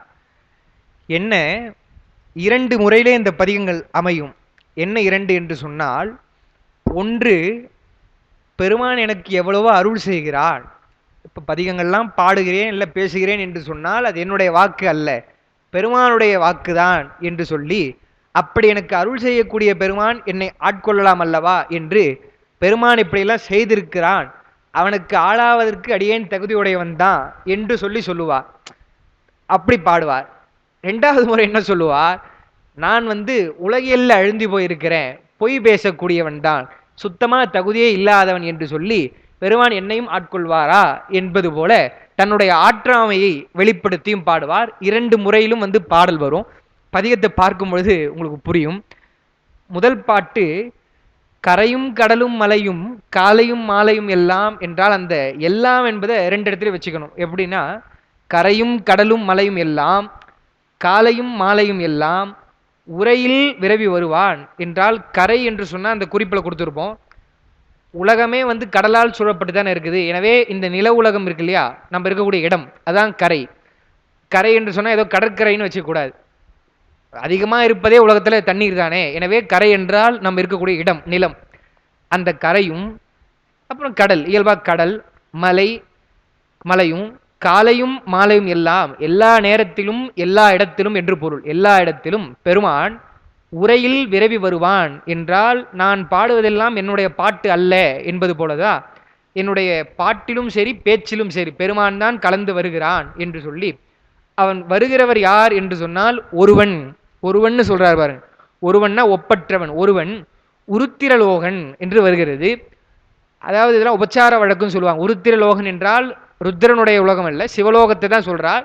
பாட்டில் உருத்திரலோகன் என்று வருகிறது. அதுதான் சரியா நமக்கு எங்க அந்த சந்தேகம் வருமோ அந்த இடத்துல குறிப்புரையில் ஐயா கொடுத்திருந்தாங்க. உருத்திரலோகன் என்பது சிவலோகம் என கொள்க அப்படின்னு எழுந்திருந்தார் அருணையார் ஐயாவுடைய உரையில. சிவலோகம் என்பது பொருள். உருத்திரலோகன் வரையின் மடமகள் கேள்வன் யார் என்று சொன்னால், அவர் உமையம்மை அவர் இவர் இருக்கார் இல்லையா, மலையத்தவசனுடைய மகளாக பிறக்கிறாங்க. எனவே அப்படிப்பட்ட உமையம்மையினுடைய கேள்வன் கணவனாக இருக்கக்கூடியவன். அவர் யார் என்றால், வானவர் தானவர்க்கெல்லாம் அரையன். அரையன் என்றால் அரசன். அங்க சொல்லும் பொழுதே நம்ம என்ன சொல்றோம், திருவாரூர் தியாகராஜ சுவாமின்னு தான் சொல்லுவாங்க. அவர் ராஜா தான் என்பது போல அவர் அரையன் இருப்பதும் ஆரூர். அந்த இருப்பதும் என்று சொன்னால் என்னன்னா, அந்த உயர்வு சிறப்பு உண்மைன்னு சொல்லுவாங்க. இழிவு சிறப்பு உயர்வு சிறப்பு என்று பல பொருள்ல உண்மை வரும். ஏன் உயர்வு சிறப்புன்னா, அப்படிப்பட்ட பெருமான் இருப்பதும் ஆரூர் என்றால் என்றும் இருப்பது என்று பொருள். இருப்பதுன்னா பாட்டில் வருது, என்றும் இருப்பது ஆரூர். என்றும் என்று சொன்னால் எல்லை அறியப்படாத பழமையை குறித்ததுன்னு எழுதுறாங்க. என்ன மேற்கோள் காமிக்கிறாங்கன்னா, ஒருவனாய் உலகேத்த நின்ற நாளோ இருக்குது இல்லையா, அந்த பாட்டை சொல்லி எப்பொழுதுமே பெருமான் நீங்காது உரைகின்ற இடம் அது ஆரூர் என்று சொல்லி, அப்படிப்பட்ட பெருமான் என்னை ஆளாக ஏற்றுக்கொள்வானா என்றுதான். அதை நீங்க கேளுங்க, அரையன் இருப்பதும் ஆரூர், அவர் எம்மையும் ஆழ்வரோ, எம்மையும் பெருமான் ஆட்கொள்வாரா, ஆளாக கொள்வாரா கேளீர் என்று சொல்லி அவர் பாடுகிறார். இரண்டாவது பாடல், தனியன் என்று எல்கி அறியேன் தம்மை பெரிதும் உகப்பன், முனிவர் தம்மை முனிவன், முனிபவர் தம்மை முனிவன், முகம் பல பேசி மொழியேன், கனிகள் பல உடை சோலை காய்குலை என்ற கமுகின், இனியன் இருப்பதும் ஆரூர், அவர் எம்மையும் ஆழ்வரோ கேளீர் என்று சொல்கிறார். குறிப்பு ரொம்ப சுருக்கமாக தான் கொடுத்துருப்பேன், பாட்டு எளிமையாக தான் இருக்குது. என்னன்னா, தனியன் என்று எல்கி அறியேன். எல்குதல்னு சொன்னா கிண்டல் பண்றது. ஏன்னா சிவபெருமான் வந்து அவர் தனியாக தானே இருக்கிறார். தாயுமிலி தந்தையிலி தான் தனியன்னு சொல்றீங்க இல்லையா? எனவே அவர் யாருப்பா, தனியாக தானே இருக்கிறாரு, யாரும் கேட்க ஆள் இல்லாதவராக இருக்கிறார் என்று சொல்லி, பெருமானே உன்னை நான் கிண்டல் பண்ணியிருக்கேனா என்னைக்குனா? தனியன் என்று எழுகி அறியேன், நான் அப்படி உன்னை சொன்னதே இல்லை. தம்மை பெரிதும் முகப்பன், உன்னை நான் கிண்டல் பண்ணது மட்டும் இல்லை, இப்போ கிண்டல் பண்ணாமல் இருந்தது இல்லை, உன்னை எனக்கு ரொம்ப பிடிக்கும் பெருமானே, உன்னை என்றும் நான் உகப்பன், எனக்கு ரொம்ப விருப்ப பொருளாக நீ இருக்கிற உகப்பன். முனிபவர் தம்மை முனிவன், உன்னை யாருன்னா வந்து உங்களை வெறுத்துட்டாங்க, உங்க மேல கோவப்படுறாங்கன்னு சொன்னா அவங்க மேல நான் வந்து அவங்கள வெறுத்துருவேன், அவங்க மேல கோவப்படுவேன். இவர் மாணிக்க வாசகர் சொல்வது மாதிரி தான், அவரை கண்டால் அம்மை நாம் அஞ்சுமாறே, அவங்களெல்லாம் எங்க சகவாசமே வேணாம், அடியவர்கள் தான் எங்களுக்கு வந்து உறவுன்னு சொல்ற. அது மாதிரி உன்னை முனிபவர் தம்மை முனிவன், முகம் பல பேசி மொழியேன், முகம் பல என்றால் பொய்யாக முகவனாக பேசுவது, அது மாதிரி நான் பேச மாட்டேன் சுவாமின்னு சொல்லிட்டு, கனிகள் பல உடை சோலை, சோலையில கனிகள் எல்லாம் இருக்கக்கூடிய காய்குலை ஈன்ற கமுகின், கமுகெல்லாம் குலையினக்கூடிய அந்த திருவாரூரிலே இயற்கை வளங்கள் அறிந்து திருவாரூரில் இருக்கக்கூடிய இனியன் பெருமான பாட்டில் பார்த்தீங்கன்னா ஒன்று ஒன்றா சொல்லுவார். அரையன், இனியன், எல்லை, இறைவன், ஆதி, அறுத்தன், எந்தை என்று சொல்லி பெருமானுடைய பல வகையான தன்மைகளை சொல்லி அவன் என்னை ஆழ்வானா ஆழ்வானா என்று கேட்டுட்டே வருவார். இங்க சொல்லும்போது என்ன சொல்றார், இனியன்னு சொல்றார் இல்லையா? அந்த இனியன் என்பதற்கு குறிப்புரை என்ன எழுதுறாங்கன்னு சொன்னா, இனிய பொருள்கள் எல்லாவற்றிலும் இனியன், இது அப்பருடைய அந்த வாக்கு. அப்படியே கனியினும் கட்டிப்பட்ட கருமின்னு சொல்றாரு இல்லையா? எல்லாம் இருக்கலாம், ஆனால் தனிமுடி கவித்து ஆளும் அரசினும் இனியன் தன்னடைந்தார்க்கு இடைமருதினேன்னு சொல்றாரு பாருங்க. அது மாதிரி இனிய பொருள் என்பது எல்லாம் இருக்கலாம், எல்லாவற்றை விட இனியன் யார் என்றால் நம்முடைய பெருமான் தான் என்று சொல்லி, அந்த பெருமான் எம்மையும் ஆழ்வரோ கேளீர் என்றால் நீங்க கொஞ்சம் கேட்டு சொல்லுங்க என்று சொல்லி சொல்றார். அடுத்த பாட்டு, சொல்லில் குலாவண்டி சொல்லேன் தொடர்ந்தவர்க்கும் துணையல்லேன். எப்படி பாடுறார் பாருங்க. கல்லில் வலிய மனத்தேன் கற்ற பெரும் புலவானர் அல்லல் பெரிதும் அறுப்பான், அருமறை ஆரங்கம் ஓதும் எல்லை இருப்பதும் ஆரூர், அவர் எம்மையும் ஆழ்வரோ கேளீர் என்று பாடுகிறார். சொல்லில் குலாவன்றி சொல்லேன்னு சொல்றா பாருங்க. அந்த குலா என்றால் புகழ். இப்போ ரெண்டாவது பாட்டுக்கும் மூணாவது பாட்டுக்கும் வித்தியாசம் இருக்குது. ரெண்டாவது பாட்டில் என்ன சொன்னார், பெருமானே நான் உங்களை கிண்டல் பண்ணதில்லை, உங்களை எனக்கு ரொம்ப பிடிக்கும், உன்னை தான் நான் உகக்கிறேன், உங்களை வந்து கோவப்படுறவங்க மேலே உங்களை வெறுப்பவர்களிடத்துல நானும் வெறுப்பேன், அவரிடத்திலே கோவப்படுவேன் என்று பாடினவர் அவருடைய தகுதிகளை சொல்லி பெருமான்கிட்ட சொல்லுங்க, அவர் என்னை ஏத்துப்பாரு போல இருக்குது என்று சொல்லி தன்னுடைய நிலை எடுத்துரைப்பது ரெண்டாவது பாட்டு. மூணாவது பாட்டில் என்ன சொல்றார், தன்னுடைய இழிந்த தன்மைகளை சொல்லி தன்னுடைய ஆற்றாமையை சொல்கிறார். எப்படி சொல்றாரு பாருங்க. சொல்லில் குலாவன்றி சொல்லேன், புகழ் வார்த்தைகளை தான் பேசுவேனே தவிர நான் ரொம்ப உண்மையை பேச மாட்டேன், சும்மா புகழ்ந்துட்டே இருப்பேனே தவிர நான் அதுக்கேற்ற மாதிரி இருக்க மாட்டேன். குலாவன்றி சொல்லேன் தொடர்ந்தவர்க்கும் துணையல்லேன், என்னை நம்பி என்னை தொடர்ந்து வராங்க இல்லையா, என்னுடைய குடும்பமாக இருக்கட்டும் இல்லை உறவினர் நண்பராக இருக்கட்டும், அவர்களுக்கு நான் துணையாக இருக்க மாட்டேன். கல்லில் வலிய மனத்தேன், என்னுடைய மனசு இறங்கின மனசு கிடையாது, கல்லை விட ரொம்ப கடுமையான மனம் என்னுடைய மனம், கல்லில் வலிய மனத்தேன். ஆனா பெருமான் எப்படி இருக்கிறாரா, கற்ற பெரும் புலவானர் அல்லல் பெரிதும் அறுப்பான், கற்றவருடைய கல்வியை, இது கற்றவர்களுடைய கல்வி இருக்கு இல்லையா, அவருக்கெல்லாம் என்ன கற்றல் என்றால் பெருமான் தான் மெய்ப்பொருள் என்று கற்றல், அவருக்கெல்லாம் பெருமான் என்ன பண்ணுவானா அல்லல் பெரிதும் அறுப்பான், அவருடைய அல்லலை அறுப்பான் என்று ஞானசம்பந்தர் சொல்றார் இல்லையா, கல்லார் நெஞ்சில் நில்லாயிசன் சொல்லிட்டு சொல்றாருல்ல, அதுதான் இங்க சொல்றார். அந்த கல்வி என்பது மெய்ப்பொருள், மெய்நூற்கல்வி. அப்படி இருக்கக்கூடிய அவர்களுக்கெல்லாம் அல்லல் இருக்கக்கூடிய பெருமான் அவர் எப்படி சொல்றார், நீங்க எல்லை இருப்பதும் சொல்லக்கூடாது, எப்படி படிக்கணும், அருமறை ஆரங்கம் ஓதும் எல்லை, வேதங்களும் ஆரங்கங்களும் படிக்கக்கூடிய அதனுடைய எல்லையாக அதனுடைய பொருளாக இருப்பவர் யார் என்று சொன்னால் பெருமான் தான். அந்த பொருளாக இருக்கக்கூடிய ஆரூர் பெருமான் எம்மை ஆழ்வரோ கேளீர் என்று சொல்லி சொல்றார். அடுத்த பாட்டில், நெறியும் அறிவும் செறிவும் நீதியும் நான் மிக பொல்லேன். நெறி என்று சொன்னால் ஒரு வழிமுறை, எதையும் வந்து நம்ம தொடர்ந்து நான் வந்து கடைபிடிப்பதில்லை, ஒரு நெறியில நான் போல என்று சொல்றார். அறிவு என்று சொன்னால் பொருள்களை அறிகின்ற அறிவு, எது உண்மையான பொருள் அல்லது எது நிலையான பொருள் நிலையற்ற பொருள் என்று நான் பார்க்கல. செறிவும், செறிவு என்று சொன்னால் குறிப்பில் கொடுத்துருக்குறோம், பிறரோடு இணங்குகின்ற இணக்கம், நல்ல செறிவு நல்ல இணக்கம் என்பதும் சரியா இல்லை. நீதியும் நான் மிக பொல்லேன், எல்லாவற்றும் நான் பொல்லாதவனாக இருக்கிறேன் என்று சொல்லி, மிரையும் தரியும் உகப்பன் வேண்டிட்டு செய்து திரிவேன்.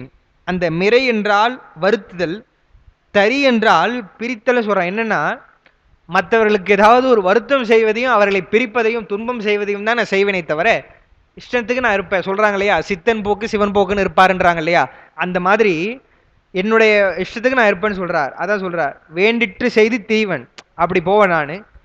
பிறையும் அறவும் புனலும் பிறங்கிய செஞ்சடை வைத்த இறைவன் இருப்பதும் ஆரூர். சடையில பிறையெல்லாம் வைத்துக் கொண்டிருக்கக்கூடிய பெருமான் ஆரூர் பெருமான் இப்படி இருக்கக்கூடிய என்னை வந்து ஆழ்வாரா, நீங்க கொஞ்சம் கேட்டு சொல்லுங்க என்று சொல்லி சொல்றார். இப்போ அதுதான் பாருங்க, இங்க வந்து இப்படி சொன்னார் இல்லையா, நீதியும் நான் மிக பொல்லேன்னு சொல்லிட்டார். அடுத்த பாடல என்ன சொல்றார், நீதியில் ஒன்றும் வழுவேன் அப்படின்றார். முதல்ல ஒன்று சொல்றார், ரெண்டாவது ஒன்று சொல்றார் என்றால் அந்த நிலை, அதாவது ரொம்ப ரொம்ப உணர்ச்சி வசப்பட்டுட்டோம்னு வச்சுக்கங்களேன், முறையா பேச முடியாது. அப்படியே ஒரு மாதிரி நம்ம நின்று போயிடுவோம் இல்லைங்களா, அந்த மாதிரி நான் நீதியில வந்து இருக்க மாட்டேன், பெருமானை ஏத்துப்பானான்னு கேட்கிறார். அப்புறம் என்ன சொல்றார், பெருமானே நான் வந்து நீதியில தானே இருக்கிறேன், என்னை ஏத்துக்க கூடாதா என்று அப்படி ஒரு உணர்வு வந்து என்னை ஏத்துப்பாரா, அவருடைய குறிக்கோள் என்ன என்றால் ஆரூர் பெருமான் என்னை ஆட்கொள்வாரா, உங்களை எல்லாம் ஆட்கொண்டிருக்கிறாரே என்னையும் ஒரு ஆளாக ஏற்றுக்கொள்வாரா என்றால், ஏன் இங்க அப்படி பாடுறார் என்றால் மூவருடைய பாட்டும் அப்படிதான் இருக்கும். இங்க ஞானசம்பந்தருடைய இதெல்லாம் நமக்கு கண்ணே கலங்கிடும் படிச்சோம்னா. ஆரூர் எந்தைதான் என்னை ஏற்றுக்கொள்ளும் கொலோ, வருத்தம் தீர்த்து என்னை வாடல் எனும் கொலோ, அஞ்சும் போது என்னை அஞ்சல் என்னாததே என்று அப்படி பாடுவார். கௌசிக பண்ணல அமைந்த பதிகம் ரொம்ப நல்லா இருக்கும் அந்த பாட்டு. அப்பர் பெருமான் அப்படிதான் பாடுறார்.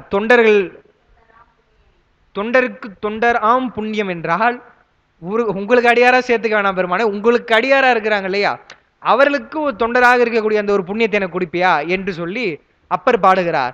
நமக்கு பெரியவங்க 2 பேர், அவங்களே திருவாரூர்ல இப்படி பாடியிருக்காங்கன்னா அப்ப நம்மளை பெருமான் ஏத்துப்பானா என்றுதான் அவர் பாடுகிறார் என்று பார்க்கிறோம். நீதியில் ஒன்றும் வழுவேன், நிற்கண்டகம் செய்து வாழ்வேன்னு வருது. அந்த நிற்கண்டகம்ன்றது என்னன்னா, கண்டகம் என்றால் களைதல், நீதியை தவிர அதை களைந்து நான் எதுவும் வாழ மாட்டேன். அந்த நெற் என்று வருது இல்லையா, அதான் பாட்டுல நெட்டுன்னு வருது. நெறி என்பது துணிவு பொருண்மைன்னு சொல்றாங்க. கண்டிப்பா நான் வந்து அதுல வழுவி இருக்க மாட்டேன் என்று சொல்லக்கூடிய அந்த கண்டிப்பா அப்படின்னு சொல்றோம் இல்லையா, அந்த துணிவா சொல்லக்கூடியதுக்காக வரக்கூடிய ஒரு இடைச்சொல், அது இலக்கணம், அது வடமொழி இலக்கணம். அதனால அதை நம்ம ரொம்ப இது பண்ண வேண்டாம். கண்டிப்பா நான் வந்து அப்படிதான் பெருமானை வாழ்ந்து வரேன் என்று சொல்லிட்டு நிற்கண்டகம் செய்து வாழ்வேன், வேதியர் தம்மை வெகுளேன் வெகுண்டவர்க்கும் துணையாகேன். வேதியர் தம்மை இகழேன் என்று சொன்னால் நான் வந்து பிற சமயத்தை சார்ந்து போல, பிற சமயத்தை சார்ந்தவர்களுக்கும் நான் துணையாக இல்லை என்று சொல்லிட்டு சொல்றார். சோதியில் சோதி எம்மானை சுண்ணவெண் நீர் அணிந்திட்ட ஆதி இருப்பதும் ஆரூர். சோதியில் சோதி என்றால், சோதி என்றால் அந்த ஒளி என்பது ஆன்ம அறிவு அப்படின்னு எழுதுறாங்க குறிப்புல. நான் ஒன்னொன்னுத்துக்கும் சொல்லலை, எல்லாமே அவருடைய குறிப்புல சொல்றது தான். அவருன்னு சொன்னாலும் அருணையார் தான், அதை நான் ஒரு முறை சொல்லிடுறேன். ஏன்னா பேர் கூட ஒரு முறையை சொல்லிட்டே நமக்கு ஒரு மாதிரி. என்ன சொல்றார், சோதி என்பது ஆன்ம அறிவு என்றால் சோதியில் சோதியாக பெருமான் இருக்கிறான்னா நம்முடைய அறிவினால் நம்ம பாடுவதோ பேசுவதோ இல்லை, எனக்கு உள்ளிருந்து பெருமான் எடுத்து கொடுக்கிறான் என்றுதான் சொல்றார். சோதியில் சோதி எம்மானை சுண்ண வெந்நீர் அணிந்திட்ட ஆதி, வெந்நீர் அணிந்திருக்கக்கூடிய முதல்வனாக இருக்கக்கூடிய பெருமான். ஆதினா முதல்வன் நமக்கு தெரியும். முதல்வன் என்றால் அடிப்படையாக ஆதாரமாக எல்லாவற்றுக்கும் இருக்கக்கூடியவன் பெருமான். அவன் இருப்பதும் ஆரூர், அவர் எம்மையும் ஆளுவரோ கேளீர்னு சொல்லிட்டார். அடுத்து அறுத்தம் பெரிதும் உகப்பன் அப்படின்னு சொல்றாரு பாருங்க. அறுத்தம்னு சொன்னா பொருள் செல்வப்பற்று எனக்கு ரொம்ப இருக்குது. முதல்ல என்ன சொன்னா, பெருமானை உன்னை உகப்பன் சொன்னார் இல்லையா, இங்க என்ன சொல்றார், தன்னை தாழ்த்தி சொல்றார். அறுத்தம் பெரிதும் உகப்பன், பொருள்களை தான் நான் பெருசா நினைப்பேன். அளவலையேன் அலைந்தார்கள் ஒருத்தற்கு உதவியேன் அல்லேன். அளவலையேன் என்றால் அளவலைதல் சொன்னா அலைதலை செய்தல். அந்த அறுத்தம் வேணும், செல்வம் வேணும்னு சொன்னா ஒரே இடத்துல உட்காந்துட்டு இருந்தா செல்வம் வந்துருமா?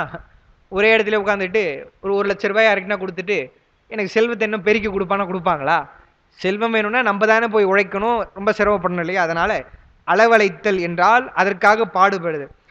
அதுதான் சொல்றார், அளவலையேன் அளந்தார்கள் ஒருத்தருக்கு உதவியேன் அல்லேன். நான் வந்து பெருமானே ஒருத்தருக்கும் உதவி செய்யல, உதவியா இல்லை. உற்றவர்க்கும் துணை அல்லேன், எனக்கு உற்றவர்களாக இருந்தவர்களுக்கும் துணையான இல்லை. பொருத்த மேல் ஒன்றும் இல்லாதேன், ஒரு பொருத்தமும் உங்களுக்கு ஆளாவதற்கு இல்லாத நான்.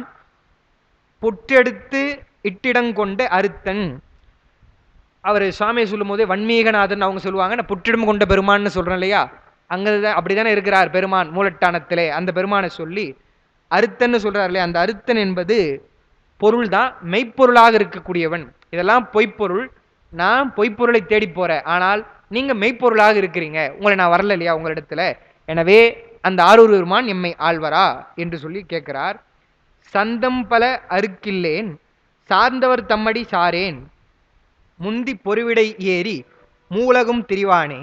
என்ன சொல்றார், சந்தம் பல அருக்கில்லேன் என்றால் நான் பல வகையாக இசைகள் அமைந்து உன்னை நான் பாடல, இந்த பாட்டு நல்ல சந்தத்தோட பாடுறா என கடைசியா சொல்லுவார், அப்படி நான் உங்களிடத்துல பாடல அப்படின்னு சொல்லிட்டு சார்ந்தவர் தம் அடி சாரேன், உங்களை சார்ந்து இருக்கிறாங்க இல்லையா அந்த அடியவருடைய திருவடியும் நான் சார்ந்து இல்லை என்று சொல்லிட்டு முந்தி பொறுவிடை ஏறி, போர்விடை இல்லையா அது இடபத்தில் தான் பெருமான் வருகிறார், அந்த போர்விடை ஏறி, பொரு என்றால் போர், போர்விடை ஏறி மூவுலகும் தீவானே, அப்படி மூன்று உலகத்திலையும் வலம் வரக்கூடிய பெருமான், அந்த பெருமான் என்ன பண்றாரா, கந்தம் கமழ் கொன்றை மாலை கண்ணியன் விண்ணவர் ஏத்தும் எந்தை, மூலகம் சுத்திர பெருமான் தான் அவர், ஆனால் திருவாரூர்ல எழுந்தருள் இருக்கிறார், எனவே அவர் என்னை ஆட்கொள்வாரா என்று கேட்கிறார். அவர் எப்படி இருக்கிறார் என்றால் கொன்றை மாலையை தலையில் அணிந்து கொண்டு இருக்கிறார். கண்ணி என்றால் தலையில் அணிக்கக்கூடிய மாலையை தான் சொல்லுவாங்க.